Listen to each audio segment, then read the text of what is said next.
Chapter 732. The area of the desert prison was neither too big nor too small, but it was more than 300 acres in the desert. It looked very majestic, like a small city that had suffered the vicissitudes of life. Under the leadership of Xiao Mohai, Dongqing Wudi and Yi Dongxing personally accompanied Li Tianlan into the desert prison. That was to accompany. Under the common interests, even Yi Dongxing, who did not get along with Li Tianlan, showed a smile and a very peaceful attitude. Such a move made Xiao Mohai more sure of his guess. Li Tianlan's coming to the desert prison was just that both sides of the game took a step back for the time being. It was far from the time to decide the outcome. The giant group and the southeast group joined hands and advanced and retreated together. In such a situation, even if the other four groups joined hands, it was impossible to uproot the southeast group and the giant group, not to mention that the other side of the game was just the academics and the prince group. As long as the two groups were not completely extinct, they would always have a way to let Li Tianlan out. Xiao Mohai could climb to the position of lieutenant general because he had seen too many similar things, so he knew Li Tianlan's situation very well. The outcome of the game between the four groups was still uncertain, but Li Tianlan could be said to be in an invincible position. At least he would not be trapped in the desert prison. Xiao Mohai could be completely sure of this. The interior of the desert prison was a semi-closed and semi-open building. After entering the gate and passing through a 100-meter-long passage full of various weapons, the first place to enter was the dormitory where the prison staff lived. There was a canteen between the dormitory and the prison. After passing the canteen, it was the place where the prisoners lived. There were extremely narrow corridors full of rooms, but most of them were empty. The prisoners were far away from each other. Li Tianlan looked at the narrow and winding corridor in front of him, and a very familiar expression appeared in his eyes. The entire prisoner area was a huge and complicated maze. The maze he walked through in the first half of the entrance maneuver when he entered the Sky Academy was a simplified version of the present maze. "Where is my room?" Li Tianlan suddenly asked. Xiao Mohai hesitated and glanced at Yi Dongxing.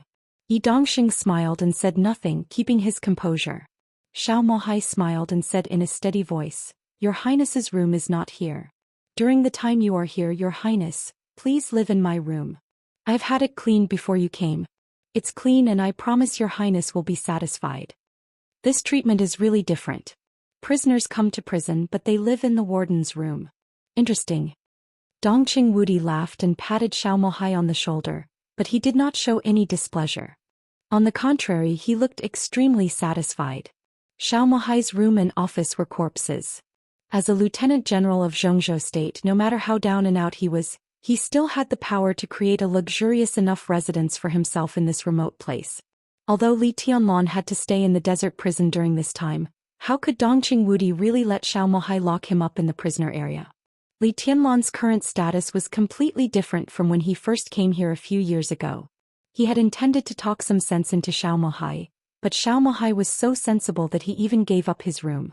The warden's room had direct control over all the weapon systems in the prison. Xiao Mohai's decision showed how firm his position was. Dongqing Wudi glanced at Yi Dongxing. Yi Dongxing's smile remained unchanged and he said politely, "It seems that General Xiao has to suffer." Xiao Mohai didn't even look at Yi Dongxing. He just kept bowing to Li Tianlan and said with a smile, "It's Your Highness who has to suffer. The conditions are simple. I hope Your Highness won't be offended." "You're welcome, General." Li Tianlan shook his head and looked at the endless maze corridor in front of him. He suddenly said, "Let's just walk around. Your Highness has the final say." Xiao Mohai said without hesitation and pressed a button on the wall. A subtle light flashed in the corridor. In everyone's sight, the doors in the narrow corridor became transparent. Standing in the corridor, Li Tianlan could clearly see what was going on inside through the doors. At the same time, countless letters and numbers appeared in the corridor. In the corridor in front of Li Tianlan, the A1 sign lit up. This represented the entrance to the maze. In this extremely complicated maze, the staff usually walked back and forth according to this number. All the rooms at the entrance to the maze were empty and there were no prisoners. Li Tianlan shook his head and didn't look at the number in front of him. He walked along the corridor. His movements were casual and a little careless. But the deeper he went, the more frightened Xiao Mohai was. Because the route Li Tianlan chose was too coincidental. He completely ignored the wall number as a reminder and walked forward at will. But he took the shortest route and could observe the most prisoners. If he walked along this route, Li Tianlan could almost see the situation of most prisoners. At the same time, he could also approach a square at the end of the prisoner area, which was used for prisoners to take a breather. Simple and clear. The so-called maze was completely useless under his feet. This kind of familiarity had almost penetrated into his bones. At this moment, Xiao Mohai even felt that Li Tianlan was the warden here, and he was like a tour behind him. Minister. Xiao Mohai wanted to say something but stopped on second thought. Dongqing Wudi smiled and looked at Li Tianlan, who was walking forward. His eyes were a little complicated with a touch of guilt. He whispered, Tianlan has been here before and lived here for a whole year. Xiao Mohai was stunned. Dongqing was also stunned. He turned his head and glanced at Dongqing Wudi meaningfully. About 5 or 6 years ago, a trusted major general of the Dongqing clan was suddenly sent to the desert prison to serve as the deputy warden, and it was arranged by Dongqing Wudi himself. The major general, who was considered a rising star in the giant group, suddenly had a bleak future. Before that, he was deeply trusted by Dongqing Wudi. At that time, no one knew why Dongqing Wudi made this choice, and many people even speculated that the rising star had betrayed the Dongqing clan. Dongqing paid special attention to this matter. Later, the major general stayed in the desert prison for more than a year, and then he was transferred to the Border Control Corps. He left the Border Control Corps 2 years ago and was promoted to lieutenant general. Now he was the deputy commander of the Zhongzhou Eastern Theater of Operations and the commander of an ace army. He might even be promoted to general in a few years. His future was extremely bright. The more it was like this, the more Dongqing couldn't understand why Dongqing Wudi sent him to the desert prison at that time. Li Tianlan had stayed in the desert prison for a year? Would it be the same as a few years ago? Did it have anything to do with that strange transfer? I've lived here more than once. Li Tianlan, who was walking in front, suddenly opened his mouth. His voice was very quiet, with a kind of calmness as if he had experienced countless things. No matter now or in the future, this place will be my most impressive enemy. During that year, I experienced a lot of things here. His voice became low, and there seemed to be a trace of trembling in his calmness. I'll never forget it. For example, what did your highness experience here? Dongqing asked curiously. He was really curious about this question. This question meant many things. If Li Tianlan's coming here had something to do with the strange transfer of the rising star in the giant group 5 or 6 years ago, then it meant that the engagement between the Dongqing clan and the Li family did not start after the Dongqing clan saw Li Tianlan's potential, but earlier. The two sides had a very close cooperation. In order to enter the desert prison, Dongqing Wudi even let his confidant waste more than a year's time to escort Li Tianlan. One could imagine what this meant. Moreover, Dongqing suddenly remembered that during that time, Dongqing Hongguang's adopted son, Thunder God, who was deeply trusted by Dongqing Wudi, was also missing. The more he thought about it, the more uneasy Dongqing was.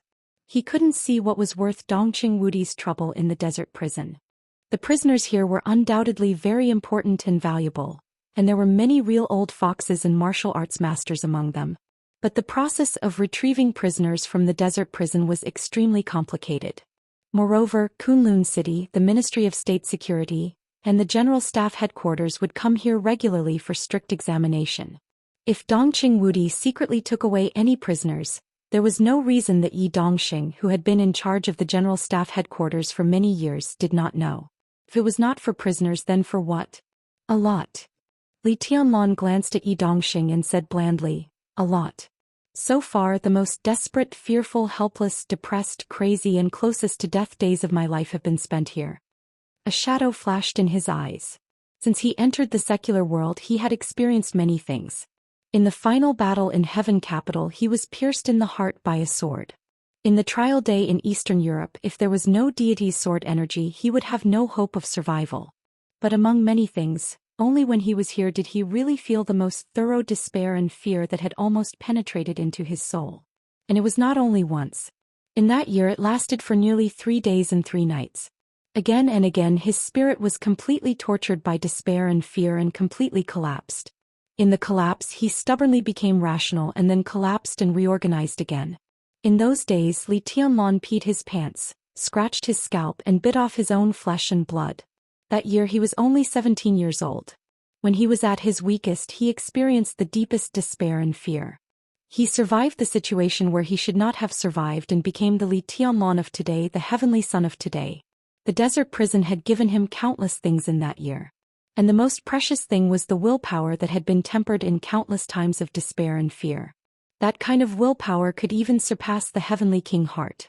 It could be said to be truly invincible, as hard as gold, as hard as a rock. That was the most precious treasure he had ever obtained. Chapter 733. At the end of the maze was a square. Compared with the thousands of miles of yellow sand outside, there was at least a flat road in the square. The square was not big, but it looked extremely empty. There were a few basketball racks, a miniature football field, and a few table tennis tables scattered in it. Apart from that, there was nothing else. The prison's control of prisoners was not too strict. Everything in the square was entertainment facilities for prisoners. Of course, there was a strict time limit, an average of 2 hours a day. When Li Tianlan and the others walked into the square, the break time had passed. The square looked extremely desolate. Li Tianlan walked around the track in silence and finally came to a corner. The corner was covered with yellow sand. A hole slightly larger than the dog hole was covered by a pile of weeds. It looked bottomless. Li Tianlan stood in front of the hole, narrowed his eyes and said nothing. Xiao Mohai's face changed. Dongqing Wudi's expression was solemn. Yi Dongxing was a little confused. It is said that when the desert prison was first established, the plan was to build the prison underground. Li Tianlan looked at the hole in front of him and said in a flat voice, "The military gave a detailed topographic map and did a site survey. In theory, a large military prison could be built about 80 meters underground, just like the 2 nearby military bases." No one spoke. The 2 military bases, Sky Eye and Sky Arrow, were built under the yellow sand around the desert prison. Everyone present knew this. It's just that the terrain of the prison is very complicated. When the construction was almost completed, the military found that the structure of the underground prison was a little unstable. If they wanted to strengthen it, they had to pay a lot of money. At that time, there was a big accident in the construction of the prison. After the parliament held a meeting to consider and study the construction cost, they decided to give up the plan of the underground prison, so the desert prison was placed on the ground. Li Tianlan took 2 steps forward and said lightly, "In fact, there is no difference. This prison is a real dangerous place whether it is on the ground or underground." "Your Highness is right." Xiao Mohai smiled apologetically. Later, many years after the prison was built and put into use, a fugitive who wanted to escape accidentally found this hole. This hole can lead directly to the almost completed underground prison. General Xiao knows this story, right? It's recorded in the files. Xiao Mohai nodded respectfully. He was the second invincible realm expert in the prison's hundreds of years of history. He opened this passage quietly and tried to escape. 3 hours after the break time ended, the prison found him. In the next hour, the prison found this hole. The invincible realm expert escaped. Yi Dongxing raised his eyebrows. His authority was enough for him to view all the information about the desert prison. However, who would be interested in seeing the history of the desert prison? Yi Dongxing didn't know about this at all. "No, he's crazy," Xiao Mohai said faintly. He entered the underground prison. On the 13th hour, his mind completely collapsed and he lost control of his power. After an extreme madness, he died inside. From then on, the tunnel became smaller and smaller. At first, people could walk upright in the tunnel, but now... Li Tianlan was silent for a while and carefully recalled the feeling at that time. Probably only enough for people to crawl inside. They can't even raise their bodies. For a moment, Yi Dongxing didn't. He came to his senses and asked subconsciously, "What's inside?" Xiao Mohai smiled. Li Tianlan also smiled. "Inside." He opened his mouth softly with the color of memory. "The underground prison is basically the same as the prison now. It's also a maze and there's nothing in the maze." There was nothing. This was the truth. Yi Dongxing froze for a moment and then understood. His scalp suddenly went numb. There was nothing. He couldn't help taking a step forward and looking at the seemingly endless dark hole in front of him. The muscles at the corners of his eyes kept twitching. This was really just a hole that people could barely get in. Because of the geology, the deeper it was, the smaller the space inside was. and even many places had been completely blocked. Even if the invincible realm expert planned to escape from here at the beginning, the space inside would be bigger, but there was still nothing. Yi Dongxing could imagine that there was only darkness and silence, as well as the countless twists and turns that seemed to have no end. That kind of loneliness and fear would be magnified thousands of times in absolute darkness and silence, turning into despair. Therefore, even the invincible realm expert who escaped from the prison didn't last long. In the 13th hour he went crazy. He was completely tortured by this silence and darkness to the point of mental breakdown, and finally died on the constantly repeating path. Yi Dongxing couldn't help but glance at Li Tianlan. Li Tianlan said that he had experienced the most desperate and frightening time here. Vaguely he seemed to understand something. I crawled in from here. Li Tianlan said quietly. I crawled into the darkness like this. It was very narrow inside and I could only maintain a kind of ability to crawl forward. I tried to climb up but I couldn't lie down. The sand around me would constantly fall, just like being buried alive. There were many places inside where there were no roads. I could only rely on my own hands to open the way, so it was very exhausting. But I had no food or water. Even if I had, I didn't dare to eat and I didn't have the mood to eat.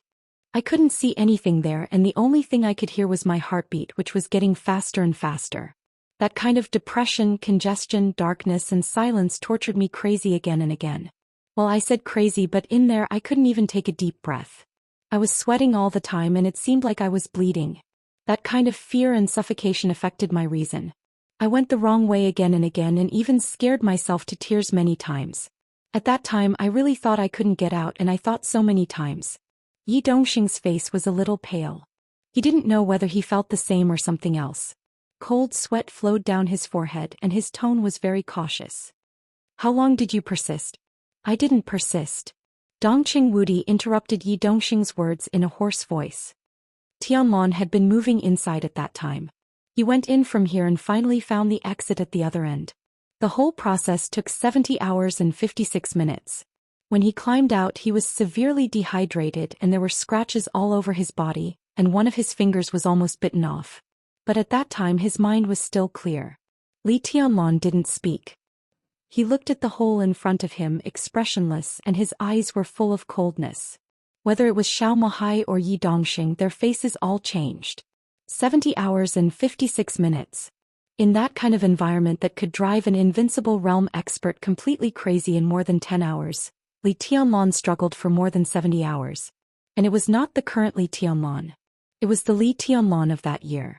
Yi Dongxing could imagine the depression and fear in that kind of environment. But he couldn't imagine what kind of madness and despair Li Tianlan had experienced after experiencing all this. The corner of his mouth moved as if he wanted to say something, but for a moment he couldn't say anything. Li Tianlan stood there quietly as if he was lost in thought. But for the first time Yi Dongxing felt the power from this figure. His eyes were looking up. 70 hours. Yi Dongxing couldn't do it. In this narrow passage now, he didn't even dare to say that he could hold on for 70 minutes. The key was that under such circumstances, Li Tianlan was not static. He was acting, thinking and looking for the right route. Such 70 hours were enough to temper a person's collapsed spirit to a level that no one could imagine. Yi Dongxing bowed slightly to Li Tianlan. He was the god of war and also a martial artist. This was the first time he felt the aura of a strong man from Li Tianlan. At this moment what he respected was not Li Tianlan, but the almost inhuman will. Before I leave I will walk through this passage again. Li Tianlan said slowly, No, I will leave directly from here. All the shadows in his eyes disappeared, and he became calm and confident. Let everyone see it again. Dongqing Wudi sighed softly, but he didn't know what to say. Li Tianlan raised his head and looked at the sky. The sun in the sky shone on every corner of the square. But there was no sand or wind in the square. A thin barrier enveloped the entire square, isolating it from the outside world and this place at the same time. Li Tianlan didn't speak, just looking at the sun in the sky. Through the edge of the shield, the sky in the distance was pure blue. There was no shadow in the clear sky, and it was extremely quiet. The world was quiet. Minister, please go back. Li Tianlan turned around and looked at Dongqing Wudi with a smile. It's good here. I'm very satisfied. I really need such a place to think about something seriously. Dongqing Wudi took a deep look at him, nodded and said, "Okay. During my time here, Emperor Dong's palace and Rushi have troubled you, minister." Li Tianlong continued. Dongqing Wudi shook his head slightly and asked, "Anything else?" Li Tianlong thought for a moment and raised his palm. There was a buzzing sound in the air. An extremely delicate and ghastly small black sword appeared in Li Tianlong's hand. The small sword rotated around Li Tianlong, as if it was reluctant to part with him. Li Tianlong flicked the blade of the Xianyuan sword and said calmly, "Minister, please bring this to Little Bai." Dongqing Wudi held out his hand. Li Tianlong glanced at the Xianyuan sword. The Xianyuan sword trembled and fell into Dongqing Wudi's hand obediently. Li Tianlong said no more and sent Dongqing Wudi and Yi Dongxing out of the prison. Under the clear sky, there was endless yellow sand. He stood in the flying yellow sand, watching the helicopter gradually take off and go further and further away. For a long time he didn't move and kept watching, as if looking at his future in the Great Way. End of Volume 5. Chapter 734. It was raining in Qingzhou. The rain of early autumn kept falling. In the autumn world, it was empty and quiet. There was no morning or sunset under the gloomy sky. When she opened her eyes, the sky was still gray. The dense water lines kept falling, reflecting in her pupils like streams of light, cold and illusory. Her eyes went from blank to sober, and then she felt a little disappointed. She slowly sat up from the bed. The white blanket slid off her body, revealing her snow-white and soft shoulders. It seemed a little cold. She hugged her shoulders with both hands, bent her knees against the back of the bed, and looked at the autumn rain outside the window. She was in a daze and was silent for a long time. Autumn was a season that could easily affect people's moods. The impact was neither good nor bad. It was not a clear feeling, but it always made people feel strange. The autumn rain was falling. The autumn leaves danced in the wind and rain and fell again. She looked through the window silently, and her heart was a little complicated. It was longing, concern, melancholy, and reluctance. She sat in a daze for a long time until the alarm clock rang. She slowly got out of bed and put on her pajamas. She could vaguely hear the laughter of young people downstairs, carefree and carefree. She glanced down. The students who went to school had already walked out of their homes. A new day had begun, but it was still a little strange. The continuous autumn rain beat on the entire Qingzhou city, and her eyes became calm. This rain this season suddenly made her feel a little homesick. But she already did not know where her home was. She did not know, so she simply did not want to think about it. She took a light breath, turned around and walked into the bathroom. She brushed her teeth and washed her face, and methodically made herself a simple breakfast. Then she took out a very ordinary black professional suit from the empty wardrobe and changed into it. After all the preparation work was done, there were still 20 minutes before the departure time. She poured herself a glass of warm water, sipped it, and prepared for the interview. Yes, the interview. It was something she had never done before, at least not a month ago. In a month's time she went to 4 cities and submitted nearly 12 resumes to different companies. After going through 6 interviews, after serious consideration, she rejected 5 of the offers and finally chose Qingzhou. Qingzhou was a very ordinary inland city, medium in scale and relatively backward in development. There were no mountains, rivers or seas in the whole city, not even any landmark enterprises. The only advantage was probably that it was very comfortable and the pace of life was relatively slow. Such cities were everywhere in Zhongzhou State, and there was nothing noteworthy at all. She rented a house here for $1,000 a month. She rented it for half a year and then chose a small foreign trade company. She passed the first interview, and today she participated in the second interview. His phone suddenly rang. It wasn't a phone call but an app notification. The deputy governor of Beihai Province, Chang Wanxing, has been placed on file for investigation by the Beihai Ministry of Supervision for serious violations of discipline. Her eyes were calm and gentle without the slightest fluctuation. She just quietly drank the warm water and carried a lady's backpack out of the house. There was a brand new electric scooter in the corridor. She touched the electric scooter and looked out the window at the autumn rain. She wrinkled her nose and thought about it. In the end she gave up and booked a taxi online. When the taxi stopped in front of her, she opened the door and got in. Her voice was clear and quiet as she said softly, "To the Susui Trading Building." The Susui Trading Building really wasn't big. The 5-story office building looked quite old. This was the headquarters of the Zhou Trading Group. This company didn't stand out in the whole country, but in Qingzhou, it was second to none. Every time there was an open recruitment, the competition for the positions was fierce. To some extent, those who could pass the first round of interviews and enter the second interview basically had their own merits. But now, looking at the resumes on the table and the people who were going to participate in the second interview, He Yishui's impatience was practically written on her face. He Yishui was the CEO of the Zhou Trading Group. She was 31 years old and had just gotten divorced last year. In the entire trading circle of Qingzhou, she was a rather famous career woman. In the recent second interview, one of the positions to be recruited was for her special assistant. She had been looking forward to it, but she hadn't expected that all the candidates she saw would be of this standard. 8 candidates were competing for 4 positions, 3 men and 5 women. He Yishui remembered very clearly that 2 of the male candidates had said their names wrong when they introduced themselves, and the other one was stammering. He Yishui couldn't understand what he was talking about even after talking for a long time.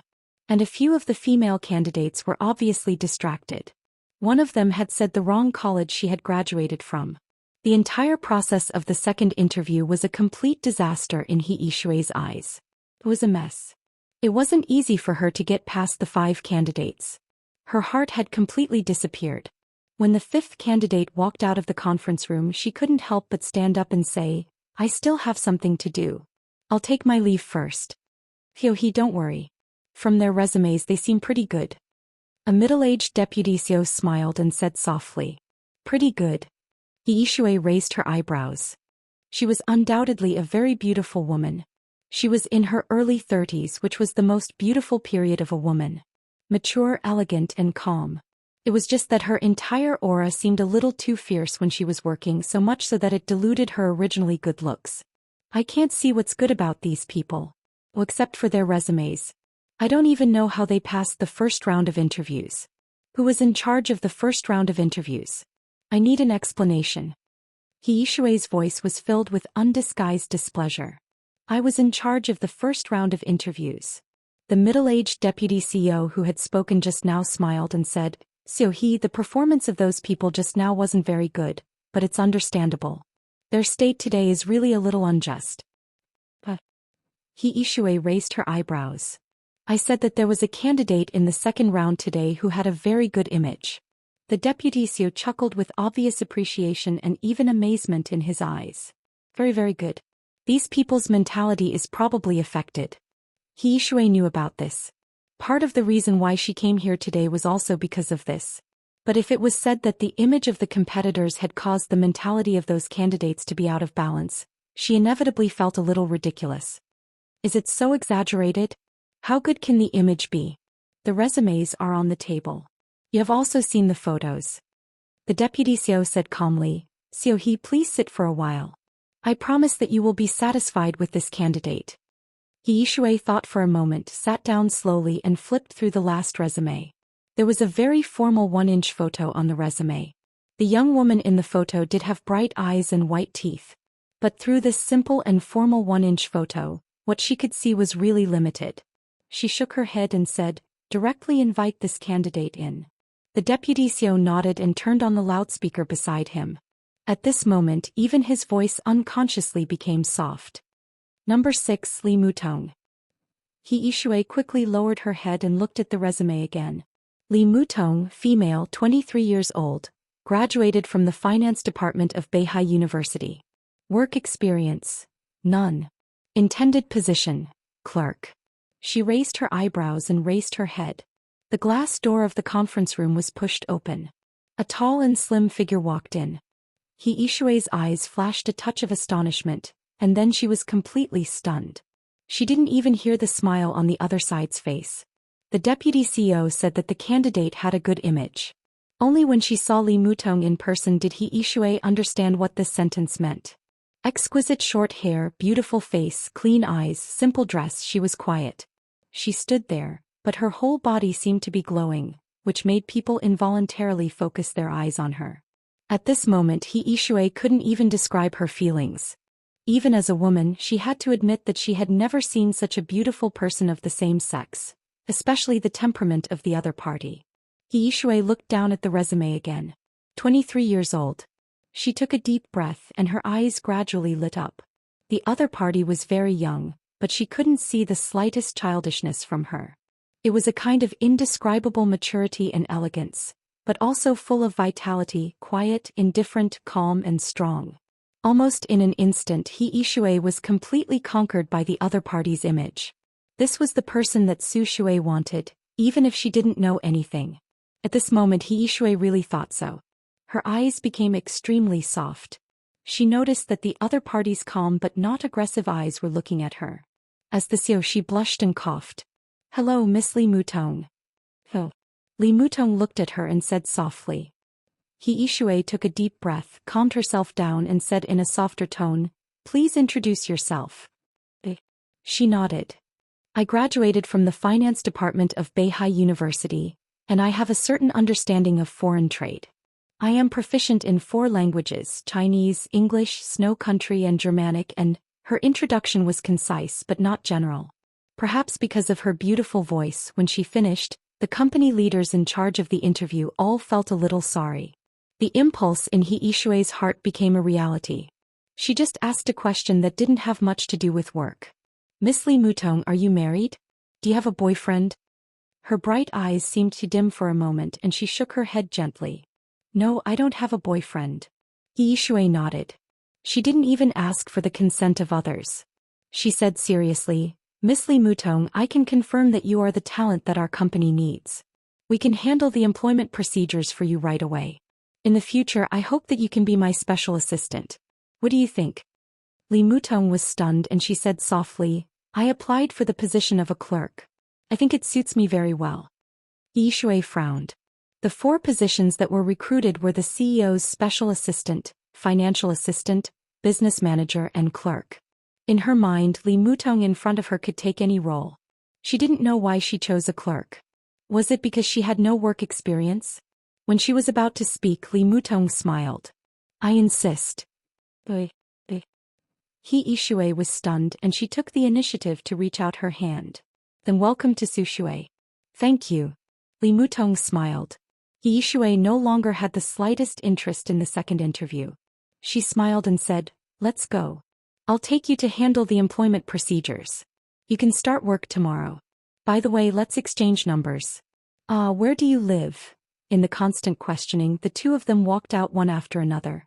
With He Yishui's personal accompaniment, the employment procedures were completed very quickly. When Li Mutong walked out of the Su Shui trading building with the work pass, the autumn rain was still falling endlessly. She looked up at the rainy sky. After a moment of silence, she gently raised her hand and hung the light blue work pass on her snow-white neck. Under the autumn rain, she smiled extremely brightly. All the burdens and entanglements seemed to have completely left her. She turned her back to the place where she was going to work, facing the autumn wind and rain, and opened her hands. So relaxed. Like a new life. Chapter 735. The helicopter slowly lowered its altitude in the pure blue sky. Below was a delicate and beautiful small town that almost looked like a telephone.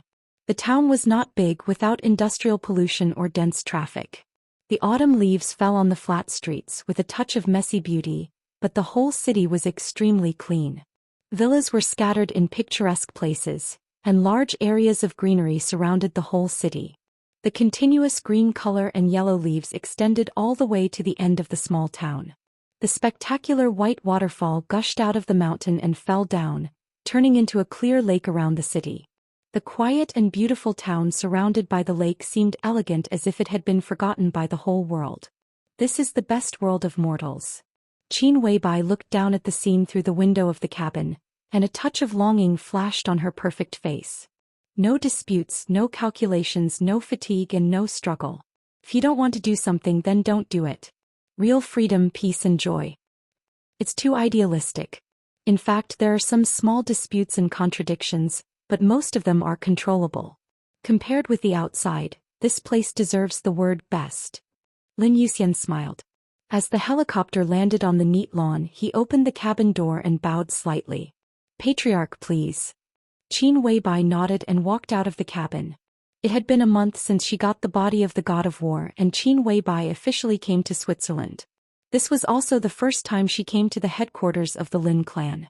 Her feet stepped on the green grass, and she looked up slightly at the small town in front of her and the welcoming crowd in the small town. Under the ancient mottled and poetic city wall, the welcoming crowd stood quietly and neatly, and everyone was staring at Qin Weibai. A golden fishtail dress wrapped her exquisite figure. Most of the time she wore no makeup and wore light makeup. Under the golden top hat her sharp and delicate face looked more dreamy. Wearing silver high-heeled shoes and a delicate handbag, she walked out of the cabin with horsewoman standing beside her. Lin Yuxian bowed slightly. The bright and warm sunshine fell on her golden dress. The indescribable beauty and nobility were like a force sweeping the whole city. Quiet, mysterious, cold and dreamy. She looked sacred. This was the first time that Qin Weibai came to the headquarters of the Lin clan Wolfrey Heights. It was also the first time that the new patriarch of the Lin clan came to Wolfrey Heights. Before that, the patriarchs of the branches of the Lin clan scattered around the world all rushed back to Wolfrey Heights. The relationship between the headquarters of the Lin clan and the major branches had always been very loose. The headquarters provided the necessary development funds for the branches in the early stage, and after the branches matured, they also had to fulfill the responsibility of supporting the headquarters in terms of funds.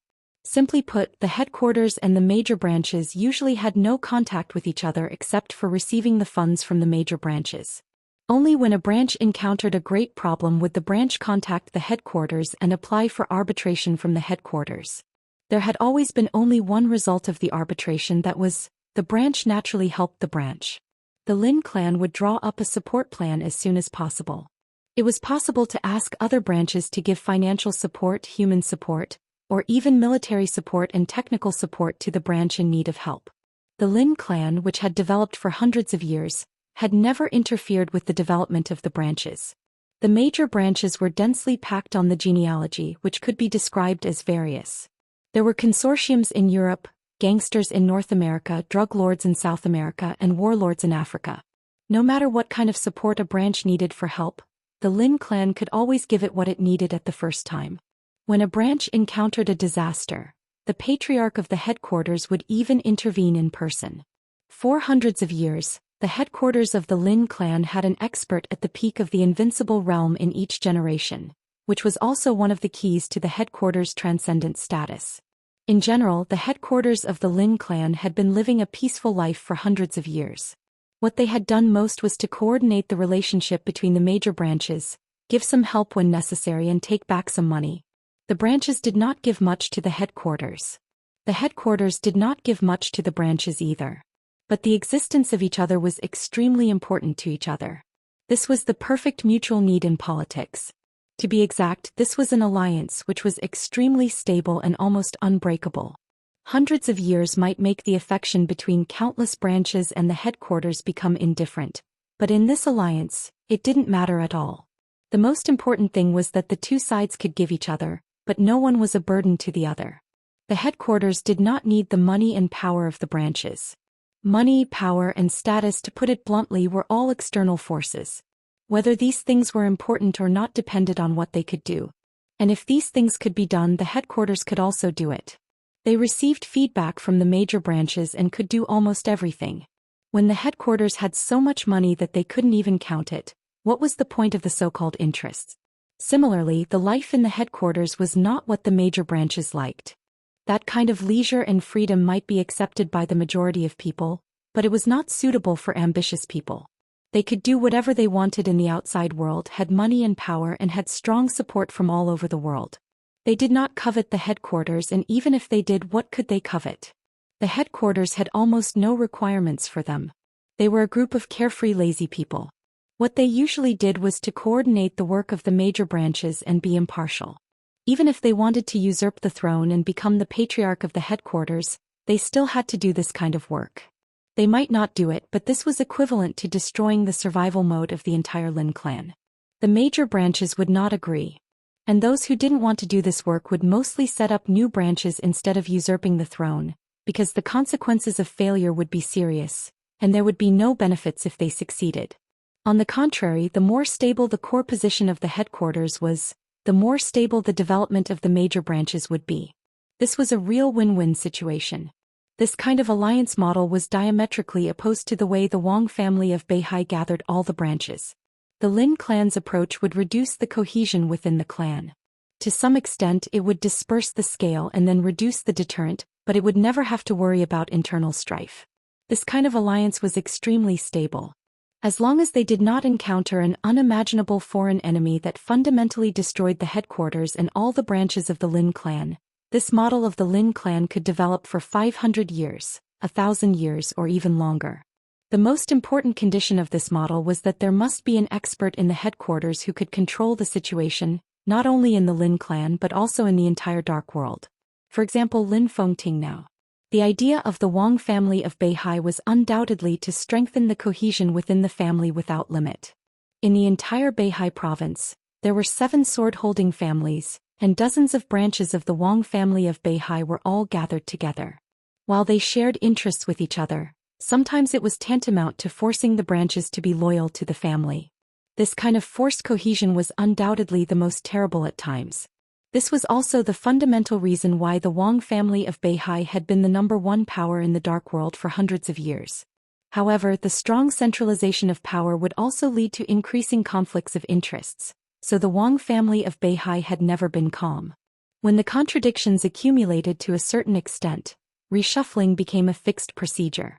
Therefore, for hundreds of years, the Wang family of Beihai would almost break out a very fierce internal conflict every once in a while. It might last for decades or it might last for hundreds of years. For example, the rift between Wang Qinglei and Wang Tianzong was getting clearer and clearer. Similar situations had played out several times in the past. This kind of absolute crisis also contained huge opportunities. If the Wang family of Beihai did not handle it well, it would fall apart. Once the reshuffling was successful, the Wang family of Beihai would be reborn, and the cohesion of the whole Beihai would return to its peak state. During that period they were often the most invincible force in the Dark World. They would quickly strengthen themselves in this process. Then as time went by, they would wait for new contradictions to break out, reshuffle again and become stronger again. Just like the current Wang family of Beihai. Wang Tianzong was missing. Wang Xiaoyao openly rebelled. The deterrent power of the Wang family of Beihai was reduced to the lowest point. But as long as the Wang family of Beihai could survive the current difficulties and wait for the 2 brothers Wang Tianzong and Wang Xiaoyao to decide the winner, as long as the Wang family of Beihai was still there, they would still stand at the peak of the Dark World for at least the next decades or hundreds of years. One was to control the major branches and frantically centralize power to increase the overall strength. The other was to let all the branches go, and most of the time they did not care about anything and stood aloof from the world. These were the 2 completely different development models of the Wang family and the Lin clan. Qin Weibai could not tell the difference between the 2 development models, but she could clearly see that they were 2 different development concepts. It was like seeing the characters of the ancestors of the Wang family and the Lin clan. This was the origin of the 2 families, and it was also the development model that continued to this day. The first chosen one of the Wang family of Beihai always believed in his family. He thought that the whole could defeat everything by gathering all the forces. So there was the current Wang family of Beihai. For hundreds of years there were ups and downs. Even if it was temporarily underestimated, it still had the power to return to the peak. The first war god of the Lin clan always believed in individuals. He believed that an invincible individual could sweep the whole world. So there was the current Lin clan. The headquarters maintained an absolute high-end combat capability and stood aloof from the world. The branches developed freely. For hundreds of years they had no ups and downs, never fell into underestimation and never set foot on the peak. They had always stood in a position that was within reach of the peak, neither advancing nor retreating. Their stability was chilling. Qin Weibai stood there quietly. No one knew what she was thinking in such a short time. The heads and representatives of the major branches of the Lin clan also stood quietly, looking at their new patriarch. She was not an invincible realm expert. But this was the choice of Lin Fengting, the strongest expert in the Dark World. Qin Weibai took a step forward. Golden dress, silver shoes, perfect face, dreamlike, sacred and noble. Hello. Her voice sounded in front of worry-free villa, clear and light. Everyone bowed slightly at the same time. Patriarch. Qin Weibai nodded. Let's go back and talk. She walked to the city gate. She said go back, not go in. It seemed that from this moment on she had officially entered the role of the patriarch. It might take a long time to think, but a decision often took only a moment. She was the patriarch of the Lin clan, and the direction of the Lin clan for the next few decades would be controlled by her. Judging from the current situation in the Dark World, the Lin clan was in a really good situation. Because Lin Fengting's realm was too high. Wang Tianzong's injury could not be healed in a short time. The same was true of Li Guangtu. Lin Fengting was the only one who had broken through the peak of the invincible realm and could restore a certain amount of combat capability in a short time. This time the peak of the entire Dark World was really in front of the Lin clan. As long as they reached out, they could replace the position of the Wang family of Beihai. Qin Weibai didn't know if the Lin clan had such an opportunity in history, but in the face of this opportunity she finally chose to give it up. She chose to follow the original direction of the Lin clan and stood in a position close to the peak, neither moving forward nor retreating. This might be what Lin Fengting hoped. He didn't mind that Qin Weibai used the resources of the Lin clan to support Li Tianlan and Emperor Dong's palace. But the basic attitude of the headquarters of the Lin clan to stand aloof from the world could not be changed. How to operate it was Qin Weibai's own business.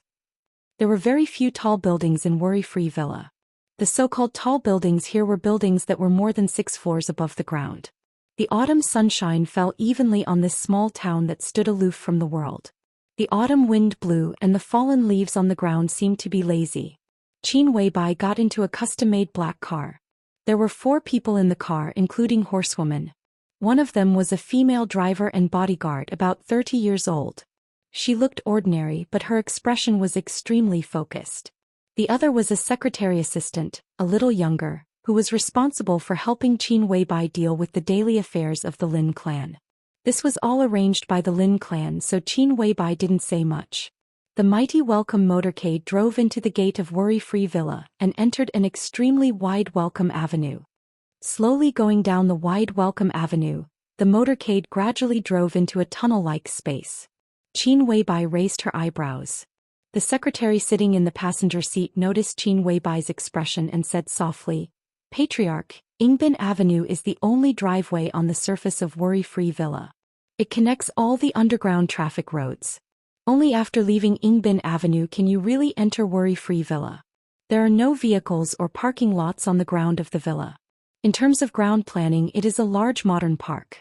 We built the underground traffic network of the villa hundreds of years ago. The underground driveway extends to every corner of the villa, and we have set up elevators and buildings. All the internal vehicles of the Lin clan usually travel underground." Qin Weibai nodded. "Xingzhou City?" "Yes."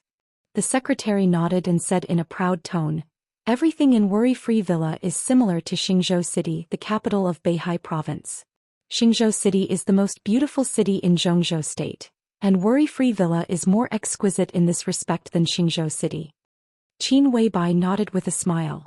The whole city of Xingzhou City was also a park structure. There were only pedestrians on the ground and no vehicles could be seen. The Wang family of Beihai used a lot of money to build all the traffic roads in Xingzhou City. The whole city looked like a huge garden. This multi-level urban structure meant that there were no so-called driveways in the whole city, only sidewalks. The driveways were built underground, which not only alleviated pollution, but also greatly reduced traffic accidents. Together with the subway line of Xingzhou City, it effectively solved the traffic pressure.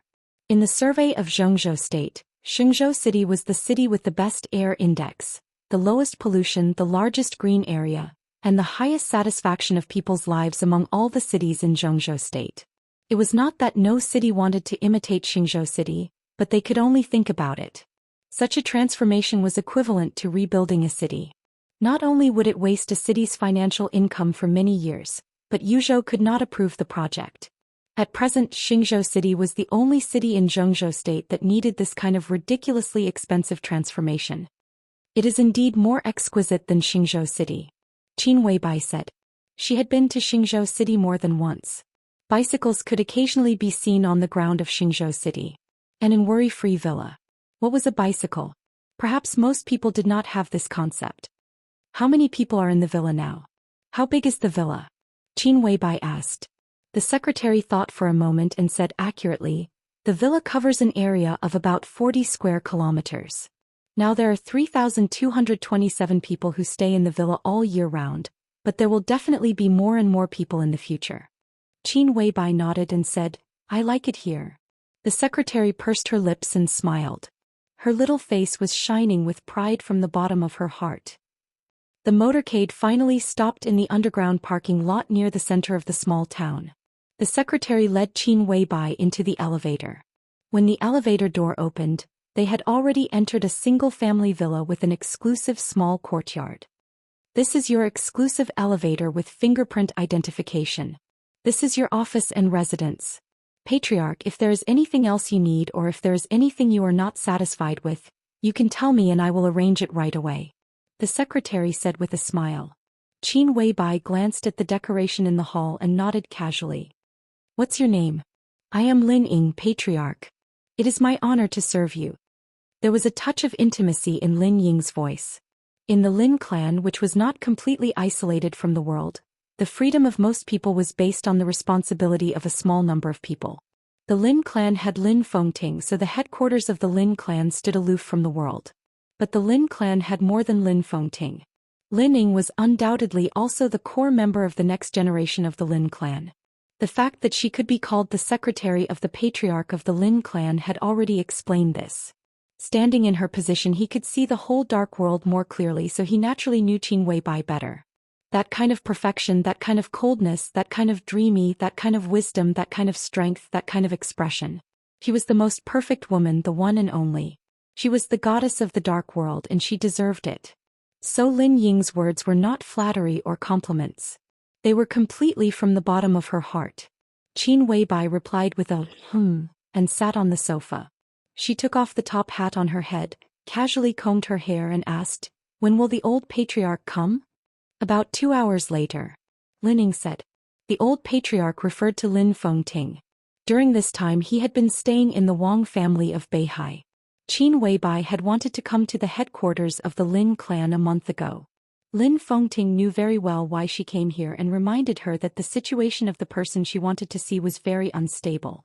It was better to stay in Yuzhou to deal with some other things. Qin Weibai waited patiently for nearly a month and then received a call from Lin Fengting. Although they did not come to Switzerland together, they would arrive on the same day. Qin Weibai thought for a moment and said slowly, "In this case, inform the representatives of the major branches that they don't need to come here now. At 7 o'clock in the evening we'll have a meeting. I need to rest for a while." Lin Ying nodded and waited for a few seconds.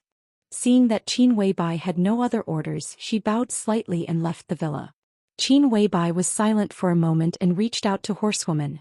Horsewoman carefully put down a small backpack on her back, took out a square box from the backpack and carefully placed it in front of Qin Weibai.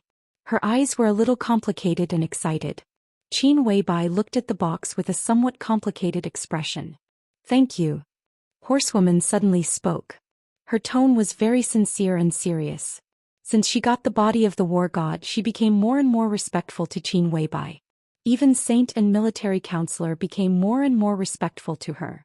Qin Weibai shook her head tiredly and said faintly, "You shouldn't say thank you." Horsewoman was stunned.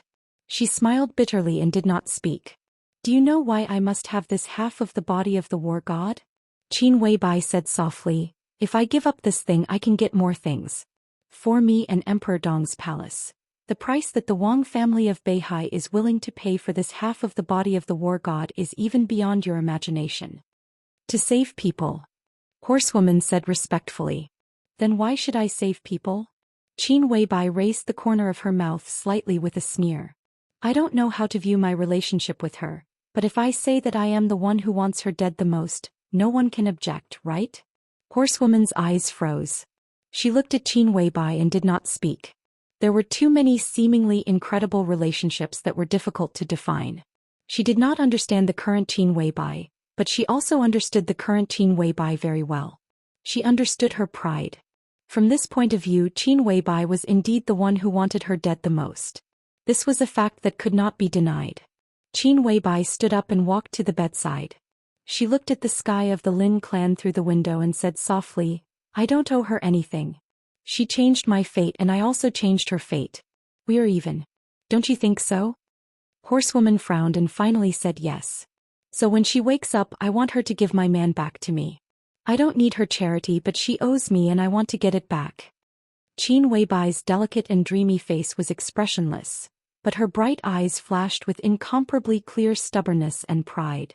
Me loving him and her asking me to love him are two different things. The clouds passed over the clear sky. Qin Weibai looked up at the blue sky, and her voice was soft but insistent. Horsewoman thought of a saying. The biggest enemy in everyone's life was no one else. Chapter 736. Lin Fengting's return was very low-key. Unlike the new patriarch who stepped into his own tribe for the first time, his return was a real home. Relatively speaking, the representatives of the major branches who came here were outsiders, so the representatives did not come to greet Lin Fengting. Even Lin Yuxian did not come. Only Qin Weibai stood on the grass outside the city with Horsewoman, watching the helicopter landing slowly and waiting silently. The helicopter landed in front of them. The roaring wind made Qin Weibai's long hair dance wildly. In the cold wind, Qin Weibai took a few steps forward. The sound of the wind faded. The door of the cabin opened. Lin Fengting, who was a little pale but in good spirits, came out and looked at Qin Weibai with a smile. Welcome back. Qin Weibai's tone was calm and natural. She stretched out her hand to Lin Fengting. Lin Fengting nodded with a smile. Looking at the tender white hand that she stretched out naturally, he raised his eyebrows slightly and looked at Qin Weibai with playful eyes. I don't have so many problems with her. Qin Weibai said. It's really surprising. Lin Fengting smiled and held Qin Weibai's palm. He quietly looked at the sky of his family and was silent for a while. Then he whispered, It's better to be at home. I don't feel anything outside. Only when I come back can I feel tired. Qin Weibai said calmly, Thank you for your hard work, sir. Lin Fengting suddenly smiled and said, Patriarch, let me introduce a friend to you. He turned to look at the cabin. At the door of the cabin, a young woman in a white antibacterial suit walked out of the cabin door and saw Qin Weibai. Qin Weibai raised her eyebrows little by little. Her face was too delicate. This small movement did not destroy her beauty, but it made her suddenly more indescribable fierceness and strength. She looked at her charming silver eyes and was silent for a while. Then she said, Beihai Silver Eyes? Nice to meet you, Boss Qin. Naylan Shuriying's tone was indifferent. It was not the kind of indifference that kept people 1,000 miles away, but a kind of indifference that did not care about anything. She lived in the core area of Mount Dibing all year round and was one of the most mysterious core members of the Wang family of Beihai. She did not know why Qin Weibai knew her and she did not want to know. One after another, figures in white antibacterial suits came out from behind Naylan Shuriying. 3 men and 3 women, most of them middle-aged. Wang Junyi, Qin He, Situya, Songqiu, Naylan Lingfeng childhood. Qin Weibai's eyes swept over them one by one. Hello, doctors of Team 002. Naylan Shuriying's silver pupils suddenly shrank. The expressions of the 6 people behind her changed drastically. Everyone looked at Qin Weibai as if they had seen a ghost. Not a human, damn it. It was a ghost. They were the top researchers in the Beihai Biological Laboratory. The Wang family of Beihai had the strictest confidentiality measures for such top talents in a certain field. But now it seemed that the so-called confidentiality measures were nothing in front of Qin Weibai. She not only called out their names, but also directly called out their team number in the Wang family of Beihai Biological Laboratory. They didn't even dare to think about what this meant. Lin Fengting's expression also changed slightly before returning to normal. You want to save her? Qin Weibai glanced at Lin Fengting and said lightly. Aren't you here to save people as well? Lin Fengting said with a smile. Qin Weibai snorted and looked at Naylan Shuriying and Team 002 in front of her. What do you mean? To get a grasp of the situation, Team 002 will stay here. Lin Fengting said seriously. In this matter, the Beihai family is very sincere. The Wang family of Beihai is very sincere. They are really generous, Qin Weibai said calmly. There were many teams in the biological laboratory of the Wang family of Beihai. There were 6 people in a group and they were arranged according to their serial numbers. The order was clear and straightforward. The number at the front also indicated the importance and professional quality of the team in the laboratory. The 000 team was the team that developed the body of the war god. They were undoubtedly extremely important, but they also had strong limitations. Their life work had nothing to do with the research of other gene potions. The only thing they were responsible for was the body of the war god. As the leader of this generation of the biological laboratory of the Wang family of Beihai, Team 001 was led by Silver Eyes Nalan Shuring of Beihai. Everyone in the team was a treasure to the Wang family of Beihai. They mainly developed the third generation of immortality potions and improved some other cutting-edge potions of the Wang family of Beihai. The 002 team was the top main force of the biological laboratory. In terms of professionalism, they might not be as professional as 001, but they were extremely knowledgeable. They had no specific projects. Their biggest job was research and development. They developed new gene potions, made and improved existing potions, determined the use of some rare medicinal materials, and sometimes worked together with the 001 team to overcome technical bottlenecks. The 002 team was the real core of the Wang family of Beihai's biological laboratory. They were the link between the previous and the next. The Wang family of Beihai sent the 002 team to Warefree Heights this time, which showed their sincerity. You can think of it as the Wang family of Beihai's self-redemption. Lin Fengting said with a smile. Qin Weibai nodded to Nalan Shuring, turned to her car and said slowly, "Summer solstice doesn't think so." Lin Fengting smiled gently. They are not sinners and don't need redemption. At least summer solstice doesn't think that the Wang family of Beihai is a sinner. In fact, they are not. Such great sincerity is nothing more than to increase the bargaining chips for compromise in the future. Qin Weibai opened the door and looked at Lin Fengting. Shall we go there now? Of course, every second counts. Lin Fengting took a deep breath, nodded and sat in the passenger seat.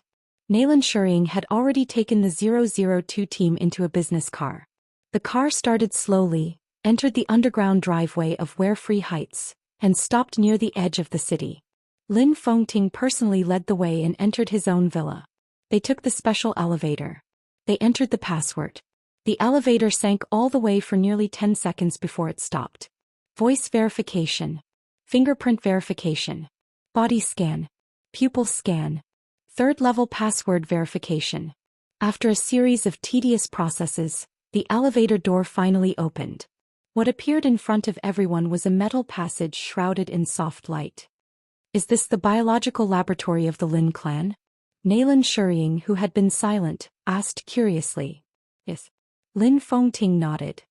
Compared with the laboratory of the Wang family of Beihai, the scale is still a little smaller and the equipment is slightly worse.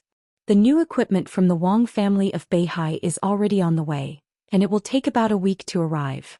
Nalan Shuring followed Lin Fengting out of the elevator, frowned and said, "Only the new equipment in Beihai can record the most detailed data of the injured's body. The data of the current equipment may be biased. The deviation won't be very big. Dr. Nalan, I'll have to trouble you for the next week. When the new equipment arrives, we will give you the detailed data of the injured as soon as possible. Then someone will pick you up and take you to Xianyuan City in Tianan," Lin Fengting said in a gentle voice. Nalan Shuring hesitated and nodded. Xianyuan City in Tianan. That was where she would work in the future. She would work for Dong Huang, who had been imprisoned in the desert prison, instead of for the Wang family of Beihai. This was the deal between Li Tianlan and Summer Solstice, or it could be said that it was one of the terms of the compromise of the Wang family of Beihai. She would leave Beihai and build a new biological laboratory for Emperor Dong's palace with several core technologies in the biological laboratory. This process would last for 10 years. After 10 years she could return to Beihai. Nalan Shuring had no choice. The group of people walked on the flat metal path. The more they walked forward, the more silent Qin Weibai became. The atmosphere seemed to become a little depressed in her silence. Pushing open the thick glass door at the end of the passage, a scene familiar to Nalan Shuring and her Team 002 appeared in front of everyone. The clean and almost cold silver walls, the neatly hung screens, the multifunctional test bench, the electronic recorder, the detector, the large microscope, the multifunctional decomposition device, and the dormitories and small laboratories around the hall. Quiet, rigorous, neat and professional. After leaving Beihai, Nalan Shuring, who had been a little nervous, gradually relaxed. On such an occasion her whole aura seemed to be changing. Where are the injured? She took the initiative to ask. Follow me. Lin Fengting nodded and continued to walk forward. He pushed open the door of the conference room, entered a coffee room in the conference room, and calmly opened a dark room in the coffee room. A dark passage appeared in front of everyone. Lin Fengting took the lead and walked in. The passage was not long. After a distance of dozens of meters, the environment in front of them became soft and bright again. What appeared in front of everyone was a round superalloy door without any gap. Two expressionless middle-aged women stood motionless on both sides of the door like statues. Everyone couldn't help but look at each other with solemn hearts. At the same time, they were curious about the identity of the person behind the door who needed such strict protection. Lin Fengting looked at the door in front of him and a complicated look flashed in his eyes. He whispered, "Open the door." Two middle-aged women with extremely cold auras bowed slightly and entered a set of passwords at the same time. The superalloy door, which was strong enough to resist the bombing of missiles at close range, slowly turned to one side. An extremely warm breath gushed out of the space behind the door. "Please come in." Lin Fengting sighed and subconsciously glanced at Qin Weibai. Qin Weibai's expression was as calm as water. Lin Fengting walked in with his people and the superalloy door slowly closed again. A huge glass cover appeared in front of everyone. Countless things like bubbles and liquids filled most of the space inside the glass cover. A young woman with her eyes closed was buried in it, revealing only a delicate and perfect dreamy face. It was an incomparably pale face without a trace of blood. The paleness was almost transparent with extreme morbidity. But it still couldn't hide the beauty of this face. She was devastatingly beautiful. She was an outstanding beauty. Her eyes were closed as if she was immersed in the deepest dream, and her whole body had no breath. Everyone looked at this scene with their mouths agape. Nalan Shuring's body suddenly shook. She stared for a long time with her eyes wide open. Then she turned her head in disbelief and looked at Qin Weibai. "Why are you looking at me?" Qin Weibai stared at Nalan Shuring expressionlessly. Nalan Shuring shook her head in confusion and said incredulously, "Who is she?" "She is the wounded person you need to treat." Chapter 737. Nalan Shuring turned her head again, looked at the woman in the glass cover and took a deep breath. Countless incredible and absurd ideas kept flashing in her mind, and finally turned into disbelief. She took 2 steps forward subconsciously and reached out to touch the glass cover in front of her. Her eyes were a little dazed. The person in the cover lay quietly inside. Her pale, almost transparent, perfect face looked extremely delicate. She restrained her sharpness and extinguished her consciousness. That kind of fragility and helplessness were displayed in front of everyone's eyes. But she gave people a serene feeling. If death was an eternal sinking, she must have been really willing before falling into the darkness. Qin Weibai looked at it calmly without any expression on her face, but her snow-white hands were clenched tightly. For many years she had made countless plans, walked on the edge of the blade, mixed in conspiracies and built her own general trend. The trip to Europe, the Samsara Palace, the 12 Supermasters, the extermination of Night Spirit, the Blue Sky Underworld, the Emperor Weapons Mountain, the decisive battle in Heaven Capital, the chaos in Eastern Europe, the Judgment Day, the Termination Day, Mormons and the Eternal Sword. She said she had been happy. Qin Weibai believed her. But every time Qin Weibai saw her, she planned all of this in an extremely cautious manner. The strength that she showed to the outside world on the basis of countless plans made her an extremely dazzling woman in the dark world. But every time Qin Weibai saw her, she could only feel the extreme sense of exhaustion and expectation from her. She had really used up all her means, all her trump cards and offered everything she had. The end of Eastern Europe and the end of the dark world. In the frenzied general trend, she personally pierced his chest, stained with blood, with all she had, what she missed and what she was attached to, all her deep feelings and reluctance. Rising. Burning. The Eternal Sword.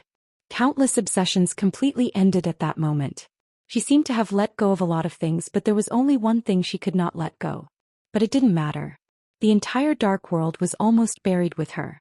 She officially took away an era. The shadows dissipated, the wind and rain stopped, and a sky without shadows was shrouding the person she could not let go of the most. He had his own radiance. All the meeting darkness was her own darkness. Qin Weibai took a deep breath and murmured softly, "How can you be so important? horsewoman and Lin Fengting glanced at her at the same time. Qin Weibai's voice gradually grew louder. Why are you so important? The knight's expression changed. Lin Fengting narrowed his eyes. Qin Weibai walked to the glass cover and looked at the transparent figure inside, who could be said to be infinitely close to death. She said very seriously, I'm not convinced. The woman in the glass cover closed her eyes and did not respond. She was like the most exquisite and perfect work of art. Quiet, beautiful, gorgeous, dreamy, but without the slightest vitality. Qin Weibai turned to look at Nailan Shuring beside her and said in a tough tone, Save her. Nailan Shuring glanced at Qin Weibai. She didn't know what the relationship between the two women inside and outside the glass cover was. After guessing for a while, she finally said, I will do my best. A middle-aged woman in her 50s walked out from a secret door. She was holding a folder in her hand. When she saw the crowd surrounding the glass dome, she was stunned and frowned. Lin Fengting smiled and waved at her. Sister, let me introduce you. This is Dr. Nailan Shuring from the Wang family of Beihai. She is the chief person in charge of the biological laboratory of Beihai. Dr. Nailan, this is my cousin Lin Fengyue. She is currently in charge of the biological laboratory of the Lin clan. He did not introduce Qin Weibai. As the new patriarch of the Lin clan, although it was the first time for Qin Weibai to come to the Lin clan, a core figure like Lin Fengyue naturally knew her existence. Oh, Dr. Nailan. Lin Fengyue took the initiative to reach out and shake hands with Nailan Shuring. The person in charge of the biological laboratory of the Lin clan was not beautiful. She was in her early 50s and there were even some age spots on her face. Her hair was almost all white and she looked gloomy and serious from head to toe. She obviously knew what Nailan Shuring was here for, but she did not show any mercy when she spoke. She just said seriously, I thought Dr. Nailan and your team could do their best. It is said that the biological laboratory of the Wang family of Beihai is unparalleled in the world. I'm not convinced. Dr. Nailan, I hope you can prove this to me. Nailan Shuring nodded and did not take it seriously. I need the physical data and brainwave records of the injured, as well as the report of cell activity in the past 72 hours, blood tests, body x-rays and your conclusions. Lin Fengyue took a deep look at her, handed the folder in her hand to Nailan Shuring and sighed, Most of the things you want are here, please come with me. At present the data of the injured are at the lowest point. Many of the data are even lower than the theoretical survival data. We have tried various methods, we have tried all kinds of methods. We have used a lot of recovery drugs but it didn't work. The method you see now is the result of our best efforts. Nailan Shuring looked back at the huge glass cover. The glass cover was naturally not glass.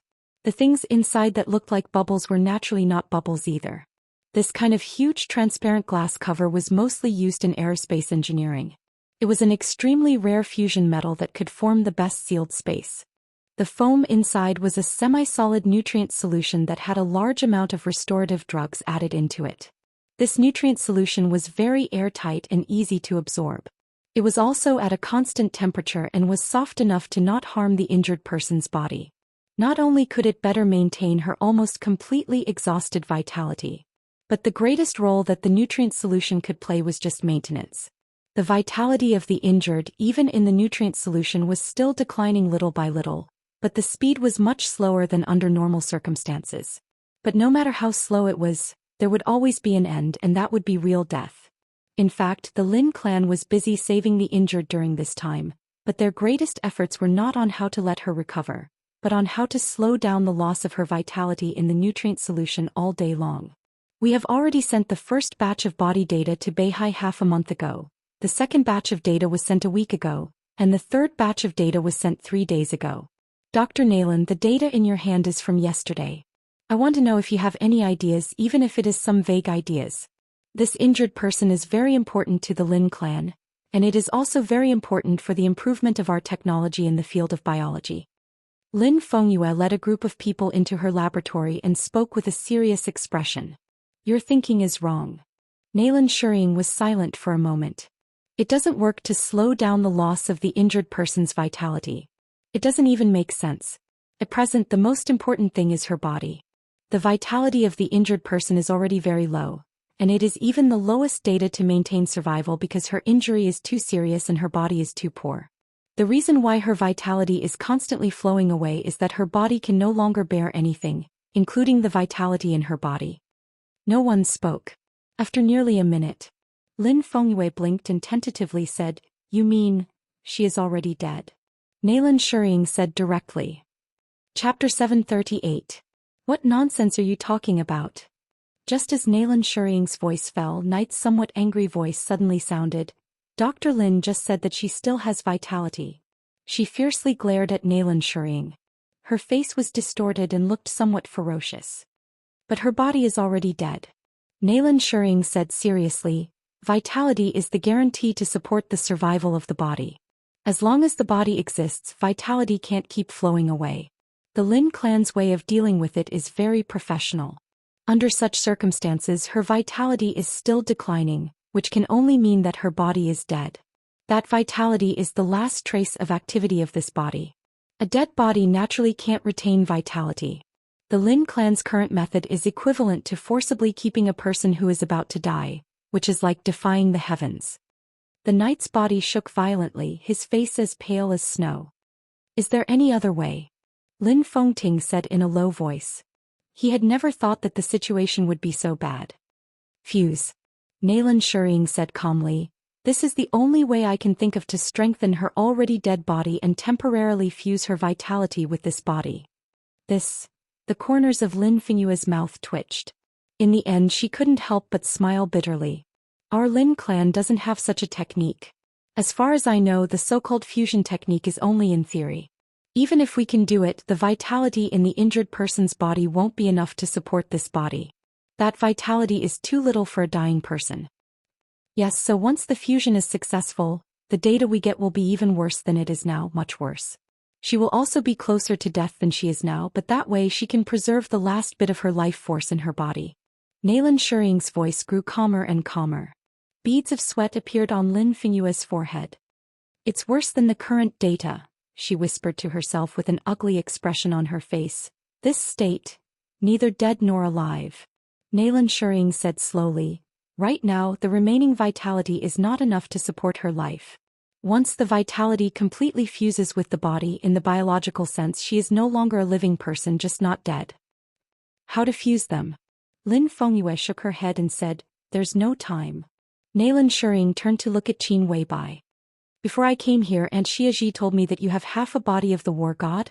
She asked softly. The body of the god of war. Lin Fengting was stunned. Even he didn't know what it was. Qin Weibai glanced at Horsewoman. The knight took out the small square box from his bag and handed it to Naylan Shuying. Are you confident? Qin Weibai said solemnly. It's not a matter of confidence. Naylan Shuying shook her head. This is the only solution. But after the fusion, what's the difference between her and being dead?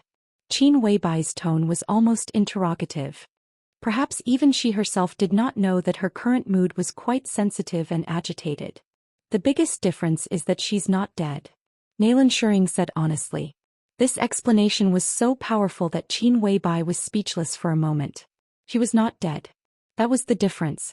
However, the injured after the fusion was no longer considered to be alive. What I need is to heal her and make her recover. Qin Weibai said coldly. After the fusion, it's just to keep her from dying completely. This is the first step. The second step is activation. Naylan Shuying said calmly. Activation. Qin Weibai's eyes lit up. The third generation of eternal life? Have you succeeded? Naylan Shuying gave her a strange look and narrowed her eyes. No matter how indifferent she was to the world, she could not help but be curious at this time. The other party could call out the names of everyone in Team 002, and the moment she mentioned activation she could think of the top secret of the Wang family of Beihai, the third generation of eternal life. How much did she know about the biological laboratory of Beihai? The main function of the body of the war god was fusion, which doubled the body's endurance. The third generation of eternal life activated vitality and doubled it. This was the method that Naylan Shuying thought of. First, she used the body of the war god to integrate the vitality of the injured with her body, and then used the third generation of eternal life to completely activate the vitality in her body to achieve the expected state of awakening. Then there was a long period of cultivation and recovery. This was also the only feasible way at present. At present, the half of the body of the war god is only a semi-finished product and can only be fused. As for strengthening the body's endurance, the effect is much weaker. The third generation of eternal life also has many technical bottlenecks, even more than the bottlenecks of the body of the war god. Nalan Shuring said softly. So. Qin Weibai narrowed her eyes. So drag it on. Nalan Shuring said, first fuse so that she will not die and then wait for the third generation of eternal life. Qin Weibai's body trembled and she said hoarsely, how long do we have to wait? I don't know. Nalan Shuring shook her head. Maybe 10 years, maybe 20 years, maybe longer. She looked at Qin Weibai and there was some sympathy in her bright silver eyes. At that time maybe you will be old and so will Li Tianlan. But now she is in a sealed state and she can maintain it for a long time. Have you ever seen a science fiction movie? Some astronauts can sleep for decades in the cabin during the spacecraft's exploration of space, and their body functions will not deteriorate and their appearance will not change. It's as if the sleeping time did not exist. Nalan Shuring said softly, now we don't have such technology, but this nutrition cabin can be close to this level. Coupled with the body of the war god and her current strange state, as long as the nutrition cabin is continuous, she can sleep for at least decades without any change. I think by that time, no matter how difficult it is, the third generation of eternal life should have been successfully developed. No one spoke. Everyone was silent. This method was feasible. But the key was whether Qin Weibai could afford to wait, whether the people sleeping in the nutrition cabin could afford to wait, and whether Li Tianlan could afford to wait. When they woke up, countless eras might have passed. Everyone they cared about, loved and cared about would have become old or even become yellow soil in history. What did it feel like? Regardless of whether it was to those who were waiting or those who were asleep, this was an unimaginable cruelty. Qin Weibai stood there and was silent for a long time. It won't be that long. A tired voice suddenly sounded. Lin Fengting looked at Nalan Shuring.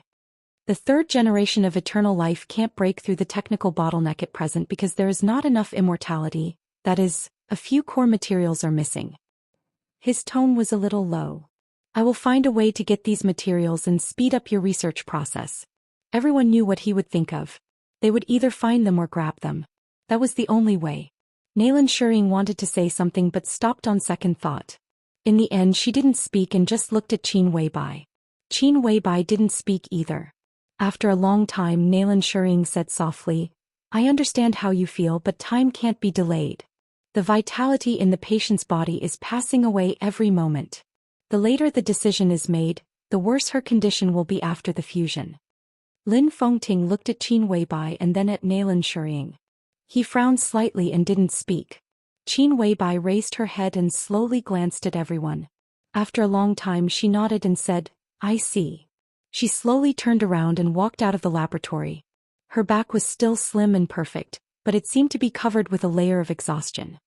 I see. Nalan Shuring was stunned and stood still.